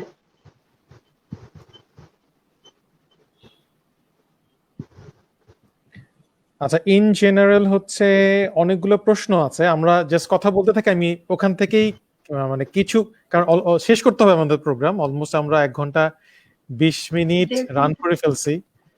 তো ম্যাক্সিমাম হচ্ছে আর 5 to 10 মিনিটস আমরা ক্যারি করব। তো মাস্ক রিউজ নিয়ে হচ্ছে তোমরা কেউ কিছু বলবা খুব ছোট করে? ও হ্যাঁ, আমার টপিক মাস্ক ছিল মাস্ক এটা। আমি আসলে গাফার এত সুন্দর করে কথা বলছিল, আমি মন্ত্রমুগ্ধ হয়ে শুনছিলাম। না, আমি খুব মাস্ক ভালো বলতে পারি না, আমি তো আজকে প্রথম লাইভে এসেছি। আমি আসলে এই ধরনের লাইভে আমিও এসে আমি ফার্স্ট যদি লাইভ সেই গাফার, এডিটেড না আমিও ফার্স্ট লাইভ, আচ্ছা, কিন্তু আমি আমি আনিসুরকে শান্ত আর অনেকদিন ওকে বলার পরে আমি বললাম না একদিন যাই। আচ্ছা, আর মৌসুমীকে পেয়ে আমার একটু স্বাচ্ছন্দ্য লাগতেছে, ও আমার স্কুল মানে পুরনো মেডিকেলের বন্ধু, ফ্রেন্ড তো। হ্যাঁ, মেডিকেলের একদম ফ্রেন্ড। মেডিকেলের ফ্রেন্ড। আমরা অনেক অনেক সময় অনেক গল্প করে সময় কাটাইছি আমরা কি মেডিকেলে। তোমাদেরকে এখন পাবো মাঝে মধ্যে? বিরক্ত করব তোমাদেরকে? না, আমাকে বিরক্ত কোনো সমস্যা নাই। মৌসুমী মেয়ে মানুষ, ওকে বিরক্ত করলে কোনো সমস্যা আছে কিনা ও বলতে পারে, আল্লাহ জানে। না না, প্রয়োজন চেম্বারে যেতে পারে সবাই। আচ্ছা হ্যাঁ সেটাই। আমি আচ্ছা আমি আগে কথাটা বলে শেষ করি, আমরা অবশ্যই এরপরে আড্ডা দিব অনেক। মাস্ক রিউজের ব্যাপারে যেটা বলা হচ্ছে, আমি আসলে গাফারের কথা শুনতে শুনতে একটু দেখতেছিলামও। মাস্কটা যদি আমরা আমি নর্মাল সার্জিক্যাল মাস্কের কথা বলছিলাম, উপরে যেটা আমাকে বলেছিল, নর্মাল সার্জিক্যাল মাস্ক রিউজ করা যাবে ততক্ষণ পর্যন্ত যতক্ষণ পর্যন্ত এটা ভিজে না যায় এবং এটার স্ট্রাকচারটা নষ্ট না হয়। এই দুটো ইম্পর্টেন্ট। যেমন অনেক আমাদের কথা বলতে গিয়ে থুতু বের হলো, কিংবা পানি খেয়ে ফেলেছিলাম, পানি খেয়ে ওটা ঠোঁটে লেগেছিল, ভিজে গেল, সেটা কিন্তু এই মানে ময়েস্ট সারফেসটা করোনা ভাইরাসের জন্য খুবই ফেভারিট একটা প্লেস। যদি ধরে নিই যে এটা ভেজা না, এটা শুকনা এবং অ্যানাটমিক্যাল স্ট্রাকচার নষ্ট হয় নাই, যার মানে এটা বেঁকে তেড়ে যায় নাই, নো স্লিপটা ভালো আছে, সেই অবস্থায় এটা 3 দিন ইউজ করা যাবে। তবে রিউজ করার নিয়ম হচ্ছে, আমি ইউজ করে আসবো, তারপরে দেখে নিব এটা শুকনো আছে এবং এটার অ্যানাটমিক্যাল স্ট্রাকচার ঠিক আছে। যদি সম্ভব হয় আমি ওই যে কিছু প্লাস্টিকের প্যাকেটের মতন পাওয়া যায়, ওটার মধ্যে ঢুকিয়ে রাখবো। সিলিকা জেল ছোট ছোট পাওয়া যায়, মেয়েদের বিভিন্ন গয়না অথবা বিস্কুটের প্যাকেট, বাচ্চাদের খাবারের মধ্যে থাকে, একটা যদি সিলিকা জেল দিয়ে দিতে পারি তাহলে ওটা আর্দ্রতাটা টেনে নিবে। এইভাবে করে ওকে যদি আমি মাছটাকে রাখতে পারি তাহলে that would be very great. কিছু যদি সম্ভব না হয়, ফ্যানের নিচে একটা পরিষ্কার জায়গা এমন ভাবে রাখবো উড়ে টুড়ে যাতে না যায়, এভাবে করে রাখলে এটা 3 দিন পর্যন্ত ইউজ করা যাবে। এটাই হচ্ছে আমার বটম লাইন। ওকে, আচ্ছা আমাকে কি শোনা যেহেতু যাচ্ছে? সময় প্রায় শেষ, এই জন্য আমি তাড়াতাড়ি শেষ করলাম। শোনা যাচ্ছে, হ্যাঁ ওপেল শোনা শোনা না, যাচ্ছে। যাচ্ছে। চমৎকার। ওকে, আমার তো মনে হয় আমি ওই যে মৌসুমী মাস্ক নিয়ে বললে একদিন বলতে পারে পুরা ওকে পুরো আমি একদিন বলতে। আনিসের কাছ থেকেই আমি প্রশ্নটা কেড়ে নিচ্ছি। একটা প্রশ্ন ছিল এবং আমাকে আরেকজন আমার একটা ফ্রেন্ড ইনবক্সও করেছে, সে ওখানে প্রশ্নটা করতে চাচ্ছে না, যে প্রেগন্যান্সি ডিউরিং করোনা এই বিষয়টায় সে জানতে চাচ্ছে, মানে এটা আসলে এটা প্রস এন্ড কন খুবই কি? জরুরি প্রশ্ন। মৌসুমী বলো please। প্রেগনেন্সি, যেহেতু আমি ফিমেল, হ্যাঁ আমি কথা শুরু করছি। প্রেগনেন্সি ইন করোনা এটা আসলে একটু জটিল বিষয়। প্রথমত আমি যেটা বলবো, প্রেগনেন্ট মায়েরা যদি আপনারা সুস্থ থাকেন, সেই ক্ষেত্রে অবশ্যই প্রথমত তো বাসায় থাকবেন, ডিসটেন্স মেনটেন করবেন, যেটা আপনারা জানেন, হাত ধুবেন, মুখে চোখে হাত দিবেন না, পুষ্টিকর খাবার খাবেন, রোদ লাগাবেন, এটুকু তো অবশ্যই। আর দ্বিতীয় যেটা, যদি আপনাদের রেগুলার ভিজিট থাকে প্রত্যেক মাসে মাসে বা 2 মাস পর পর, যদি সম্ভব হয় টেলিমেডিসিনে বা ফোন করে গাইনোকোলজিস্টের সাথে কথা বলবেন। আপনাদের যদি মারাত্মক কোনো সমস্যা না হয়, আমি যেটা দেখছি আমার আত্মীয় স্বজন বন্ধু বান্ধব এবং যারা আমার গাইনিতে কাজ করছে বন্ধুরা আছে, তারা তারা বলছে যে আগের মতো রেগুলার ভিজিটে যাওয়ার প্রয়োজন নাই। কেবলমাত্র যখন না গেলেই না, তখন কেবলমাত্র আপনারা গাইনি ডাক্তারদের কাছে যাবেন, প্যানিক হবেন না, এবং আপনাদের রেগুলার যে মেডিসিন গুলো আছে, আয়রন, ক্যালসিয়াম, তারপরে অন্যান্য ভিটামিন, এগুলো চালিয়ে যান। ডেফিনেটলি অবশ্যই কোনো ডাক্তারের পরামর্শ ছাড়া কোনো ওষুধই আপনারা খাবেন না। এটা গেল 1 নাম্বার। যদি করোনা হয়ে যায়, মাইল্ড কেসে যে কোনো প্রেগনেন্ট মহিলাদের আমি বলছি, যে কোনো করোনাতে আপনারা বাসায় থাকবেন কি থাকবেন না, এই ডিসিশন আপনার ডাক্তারকে নিতে দিন, কারণ তিনি সবচেয়ে ভালো জানেন কখন আপনার, কারণ নর্মাল মানুষের অক্সিজেনের মাত্রা আর আপনাদের অক্সিজেনের মাত্রা 2 রকম। আপনাদেরকে কোন ওষুধ দেওয়া যাবে, কোন ওষুধ দেওয়া যাবে না, এবং দয়া করে তখন আইভারমেকটিন, হাইড্রোক্সিক্লোরোকুইন এগুলো কোনোটাই ফার্মেসি লোকেদের কথা শুনে খাবেন না। এটা আপনার এগুলো করোনা সাবধান। পজিটিভ আসছে কিনা, করোনা টেস্ট করতে হবে কিনা, এগুলো অবশ্যই আপনার ডাক্তারের সাথে কথা বলে আপনি প্রত্যেকটা মেডিসিন খাবেন। এটা আর যদি জ্বর থাকে অন্তত টেলিমেডিসিন সার্ভিসটা গ্রহণ করুন। এখন অনেক টেলিমেডিসিনেই দেখা যায় ডাক্তাররা অ্যাভেলেবল।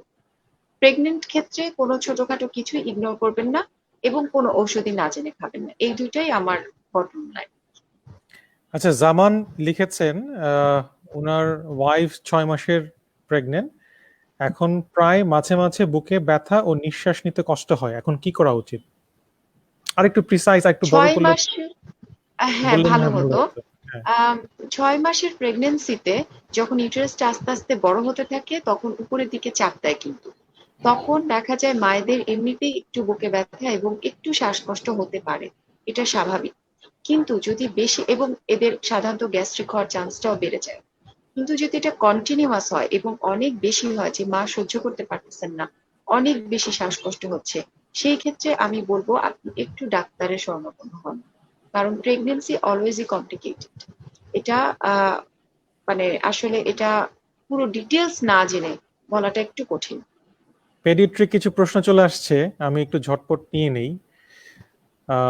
মনির হোসেন লিখেছেন ওনার বাচ্চার বয়স 4 বছর, IVSD 3.5 mm, PDA 2.5 mm, PDA device close, VSD প্রাকৃতিক আচ্ছা বন্ধের ঠিক আছে, আমি বলতেছি, আমি শুনে ফেলছি, ঠিক আছে। আচ্ছা উনি বাচ্চাটা একটা কনজেনিটাল হার্ট ডিজিজ ছিল, হ্যাঁ, হার্ট ডিজিজ ছিল, ভেন্টিকুলার হ্যাঁ। সেপ্টাল, হ্যাঁ। আচ্ছা, কোশ্চেনটা সরাই ফেললে কেন ভাই? আমি দিচ্ছি বলতে আছে দিচ্ছি। সেটা হচ্ছে ভেন্টিকুলার সেপ্টাল ডিফেক্ট এবং তার সাথে হচ্ছে প্যাটেন্ট ডাক্টাস আর্টারিওসিস, যেটা আমরা বলি পিডিএ। পিডিএ ডিভাইস ক্লোজ করছে, মাশাআল্লাহ। কোথায় করছে? উনি কি আমার এখানে জাতীয় বিদ্যালয়ে করছিল? কে করছিল ওটা জানালে আমি ভালো লাগতো আর কি। নাকি ল্যাবের ফাতেমা ম্যাডামকে দিয়ে করছেন আমি জানি না। বিএসজি প্রাকৃতিক বন্ধের অপেক্ষায় ফলো আপে আছে। এখন তার জন্য করোনাকালীন যত্ন এবং ঝুঁকি কেমন? বিএসজি প্রাকৃতিক বন্ধের নিউমোনিয়ার জন্য অপেক্ষায় মনে হয় প্রশ্নটা করেছে, মানে না নিউমোনিয়া না, হতে ও পারে। চমৎকার, তার জন্য করোনা যত্ন। আপনি এই রুগীটাকে আপনি অনেক বেশি সাবধান থাকবেন। প্রথম হচ্ছে যে অনেক বেশি সাবধান থাকবেন, যেহেতু তার হাড়ের মধ্যে একটু ফুটা রয়ে গেছে। ওটা রয়ে গেছে। আপনি আপনি নিজে বাচ্চার সাথে যে থাকে 4 বছর বাচ্চার সাথে যে থাকে, যে মা থাকে, মা এবং বাচ্চা একদম আপনি ইয়েতে রাখবেন, আইসোলেশনে এখনো বলতে যাচ্ছি না, আপনি খুবই কেয়ারে রাখবেন আর কি। আর দ্বিতীয় কথা হচ্ছে বাচ্চা যেহেতু 4 বছর হয়ে গেছে, তারা অলরেডি একটু ইমিউনিটি ডেভেলপ করছে। আমার মনে হয় সেক্ষেত্রে আপনার খুব বেশি করোনার জন্য ভয় পাওয়ারও কিছু নাই, খুব বেশি এটার জন্য খুব পেনিক হবে না, পেনিক হওয়ারও কিছু নাই। ইনশাল্লাহ আশা করি যে করোনা আমাদের জন্য, আমরা চিন্তা করি যাদের কোমরবিডিটি আছে, অত একটা কোমরবিডিটি আছে, আর সাথে হচ্ছে ইলডারলি পেশেন্ট, তাদের ক্ষেত্রে বেশি সমস্যা হবে। ও যেহেতু একটা কোমরবিডিটি আছে, আপনি একটু সাবধানতা একটু বেশিই থাকবেন। এই এটাই টাইমটাতে কি কথা। হচ্ছে, ওর জন্য টেস্ট করাটাও যাওয়া কি উচিত, যে 6 মান্থ পর না, পর যেটা রেগুলার চেকআপ করতো? এখনকার 6 মাস অবস্থাটা পর কি? পরে ইকু করে দেখতো আর কি, ইকো করে দেখতো, একটু হ্যাঁ। দেখতো, হ্যাঁ, ইকু করে কতটুকু প্রাকৃতিক তো পরিচয় আছে। এই টাইমটাতে কি ইকু সে ইকো আপনি করবে? 6 মাস অপেক্ষা করুক, 6 মাস তো এখনো হয় নাই, আপনার লকডাউনে করোনা 6 মাস হয় নাই। আপনি একটা স্পেলও যদি 6 মাসের জায়গায় 8 মাসও প্রয়োজনে লাগে, প্রয়োজন 8 মাস পরেও যাবেন। আপনার যে ডাক্তার যাকে দিয়ে আপনার ক্লোজার করাইছিলেন, ওনার থেকে একটু পরামর্শ নিন যে ম্যাডাম আমি কি, ম্যাডাম না স্যারকে দিয়ে করাইছিলেন, আপনার বলেন নাই তো, ওনার সাথে একটু পরামর্শ করে আপনি এটা করে একটু আপনি একটা ইকু করাতে নিয়ে যাবেন আর কি। আমার মনে আচ্ছা, হয় আমি একটা প্রশ্ন নিচ্ছি। হ্যাঁ, গলায় অনেকদিন যাব ধরেই সমস্যা, ব্যথা বুঝি না, গলার মাঝে কেমন যেন চুলকায়, মানে ওর হ্যাজার্ড আছে গলায়। গত 2 দিন যাবত খাবার গিলতে কষ্ট হচ্ছে, গরম পানি দিয়ে গড়গড়া করছি, লেবু গরম পানি খেয়েছি, রং চা খেয়েছি, এখন আর কি করা যায়? এখন আপাতত আর কিছু করার নেই, ভালো কাজই করতেছে। এখন গরম পানি সবসময় খাবেন, আপনি বসে বসে একটু রং চা খান। আবার বেশি রং চা খেলে আমি একটু সমস্যার কথা বলি, বেশি চা কফি খেলে কিন্তু একটু সমস্যা হতে পারে, সেটাকে আমরা বলি এসবিটি, সুপ্রাভেন্টিকুলার টেকিটা, পালপিটেশন হতে পারে, হার্টের কিন্তু রিদম একটু দেখা যায় যে এসিনক্রোনাইজেশন হয়ে চলে যেতে পারে, আচ্ছা, আমাদের একটু খেয়াল এই রাখতে হবে। গাফার, আমি একটু ইন্টারাপ্টই করতেছি, কারণ হচ্ছে ইন্টারাপ্ট না করলে আমাদের প্রশ্ন শেষ হবে না এবং হচ্ছে আমরা সময় শেষ করতে পারবো না। আমাদের আচ্ছা শওকত মঞ্জুর হচ্ছে অলরেডি চলে আসছে, তো ওকেও হচ্ছে আমরা একটু লাইভে নেই। আচ্ছা ঠিক আছে, ওকে। হ্যালো মৌসুমী, হ্যালো গাফফার, হ্যালো।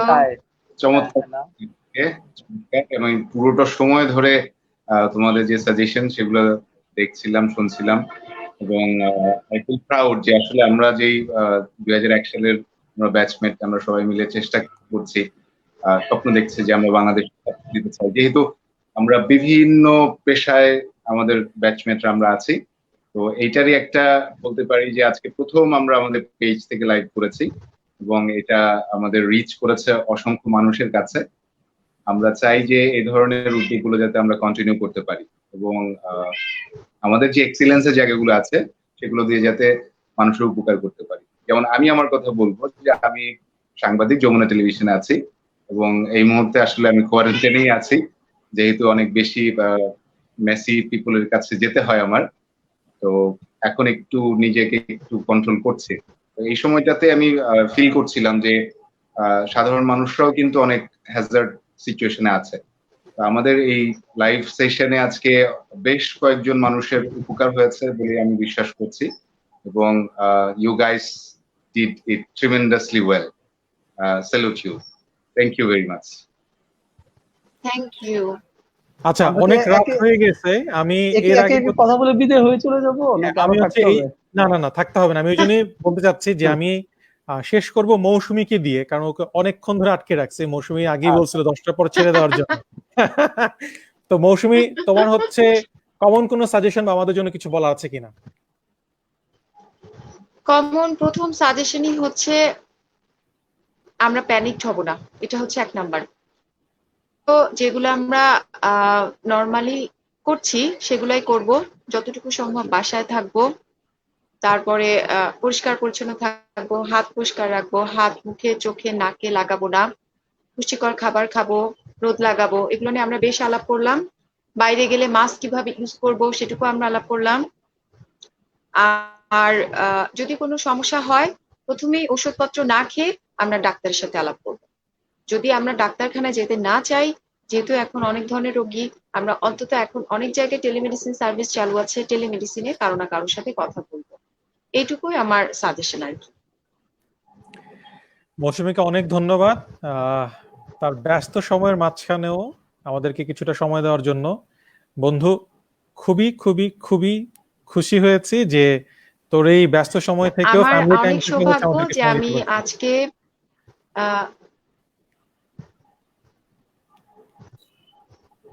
শুনতেছি মৌসুমী।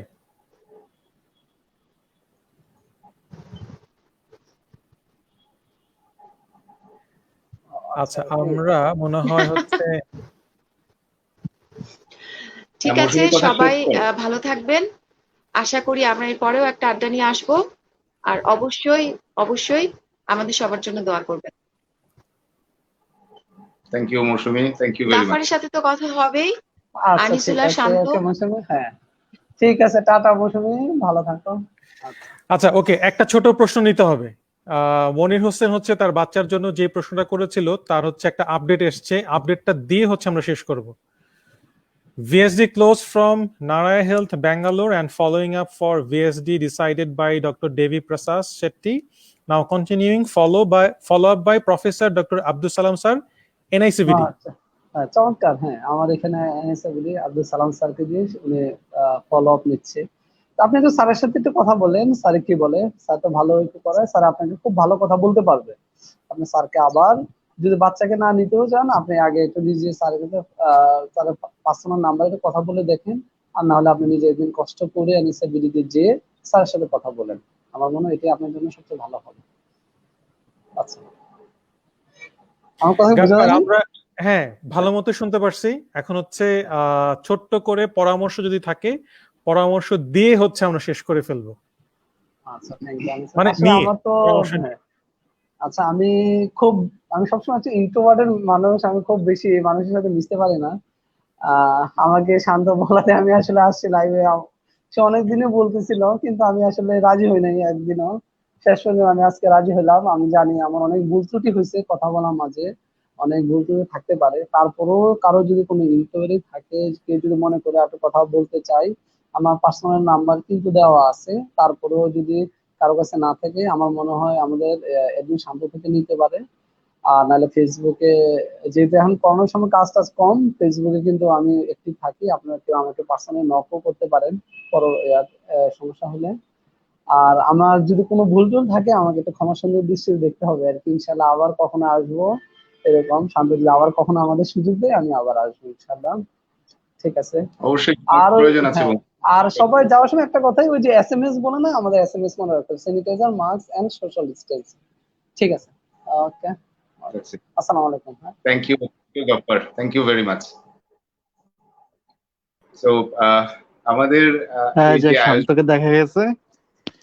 যাক শান্ত, আমি করি তোকে, আমি একটু বলি, পরে তুই ফিনিশ কর।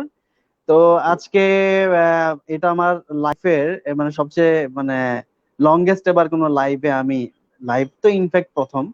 তো আমাদের প্রজন্ম, এসএসসি প্রজন্ম 2001, আজকে আমাদের যে আয়োজনটা ছিল বেসিক্যালি মানে আমি হয়তোবা আমাদের বায়াসনেস এর কারণে মনে হবে যে ভালো, বাট আমি ইনক্রেডিবলি, আমি যদি নর্মাল নিউট্রাল চিন্তা করি, এটা সবচেয়ে ইমপ্রেসিভ একটা প্রোগ্রাম হয়েছে। মানে এদিকে এই সময় মানে আমার তো মনে হয় আজকে আরো অনেকের অনেক কোশ্চেন ছিল।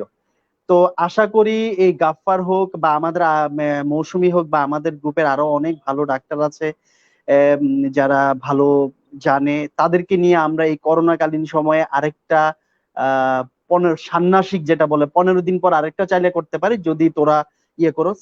আর আনিস হোস্টিং করেছে, মানে খুবই চমৎকার, মানে এবং এবং গাফফার বা মৌসুমী তাদের মানে যেই অ্যান্সার বা যে ছিল খুবই চমৎকার। শান্ত তো আছি সে এদিকে। তো যাক, তোদের সবাইকে মানে আমার ভালোবাসা দিয়ে আমি এখনই শেষ করছি। তা আনিস, থ্যাংক ইউ আনিস, খুব ভালো হয়েছে। ওকে শান্ত, আল্লাহ হাফেজ। হ্যাঁ, খুব ভালো হয়েছে। ওকে, কথা বলতো। আমি আসলে আনিসকে বিদায় দিব।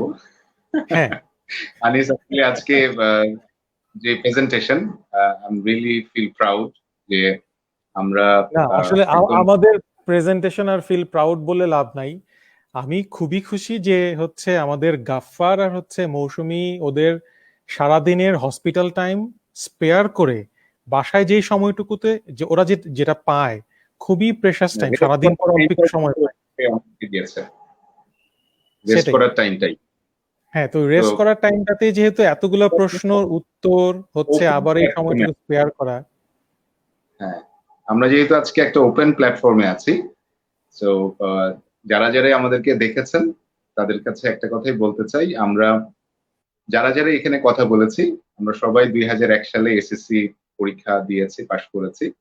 এবং আমাদের যে সংগঠন এসএসসি প্রজন্ম 2001 বাংলাদেশ, আমরা এই 2001-এর যে বন্ধুরা আছি, সহপাঠীরা আছি সারা বাংলাদেশে, বিশ্বের বিভিন্ন প্রান্তে, আমরা সবাই মিলে আসলে চেষ্টা করছি একটি ছাদের নিচে থাকতে এবং আমাদের যে এক্সিলেন্সের জায়গাগুলো আছে, আমাদের যে এক্সপার্টিসের জায়গাগুলো আছে, আমাদের যে কাজ করার সুযোগগুলো আছে, সেগুলোকে কাজে লাগিয়ে আসলে আমরা মানুষের উপকার করতে চাচ্ছি। এবং এখান থেকে আসলে যে প্রজন্ম 2001 যে পেজটি আছে, সেই পেজটি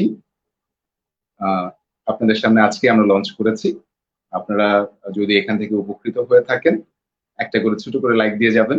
এবং কারো যদি কোনো কোয়েরি থাকে তাহলে আপনারা মেসেজ করতে পারেন অথবা কমেন্টে আপনাদের কোশ্চেন গুলো ড্রপ করে যেতে পারেন। আমরা সেই কোশ্চেন গুলো নেওয়ার চেষ্টা করব এবং আমাদের চেষ্টা থাকবে যে ভবিষ্যতে আমরা যাতে রেগুলার এ ধরনের আয়োজনগুলো করতে পারি। যদিও এখানে আমরা সবাই ব্যস্ত থাকি যে যার প্রফেশন নিয়ে, আমরা চেষ্টা করবো এর মধ্যে থেকেও সাধারণ মানুষের জন্য কিছু একটা করার জন্য। তো যারা যারাই আজকে পুরো শোটা দেখেছেন, উপভোগ করেছেন, প্রশ্ন করেছেন এবং উপকৃত হয়েছেন, তাদের সবার কাছে আন্তরিক কৃতজ্ঞতা, ধন্যবাদ। ভালো থাকবেন সবাই। আমি আনিসের কাছে শো হস্তান্তর করে বিদায় নিচ্ছি। আল্লাহ হাফিজ। বিদায় আমারও নিতে হবে, আসলে হচ্ছে এত কথা বলবো না, কারণ হচ্ছে অনেক রাত হয়ে গেছে, 10:45 বাজে। বাট যদি কেউ উপকৃত হয় এই প্রোগ্রামটা থেকে, এই প্রোগ্রামটারই আসলে সার্থকতা এই জায়গাতেই, আসলে করোনা লকডাউনের জন্য যারা স্বাস্থ্য সেবা নিতে পারছে না, সাধারণ স্বাস্থ্য সেবা, আমরা চেষ্টা করব এই আমাদের ব্যাচ থেকে প্রজন্ম 2001 যারা আমরা 2001-এ এসএসসি দিয়েছি, তাদের এই ব্যাচে অসংখ্য ডাক্তার আছেন এবং যার যার জায়গাতে তারা অনেক প্রতিষ্ঠিত। তো তাদেরকেই হচ্ছে এই জায়গা থেকে এনে আমাদের বন্ধু প্লাস হচ্ছে সহপাঠী এবং তাদের পরিবারকে সহযোগিতা করাই হচ্ছে আমাদের মেইন উদ্দেশ্য। বিদায় নিচ্ছি আজকে। আল্লাহ হাফেজ, সালাম আলাইকুম।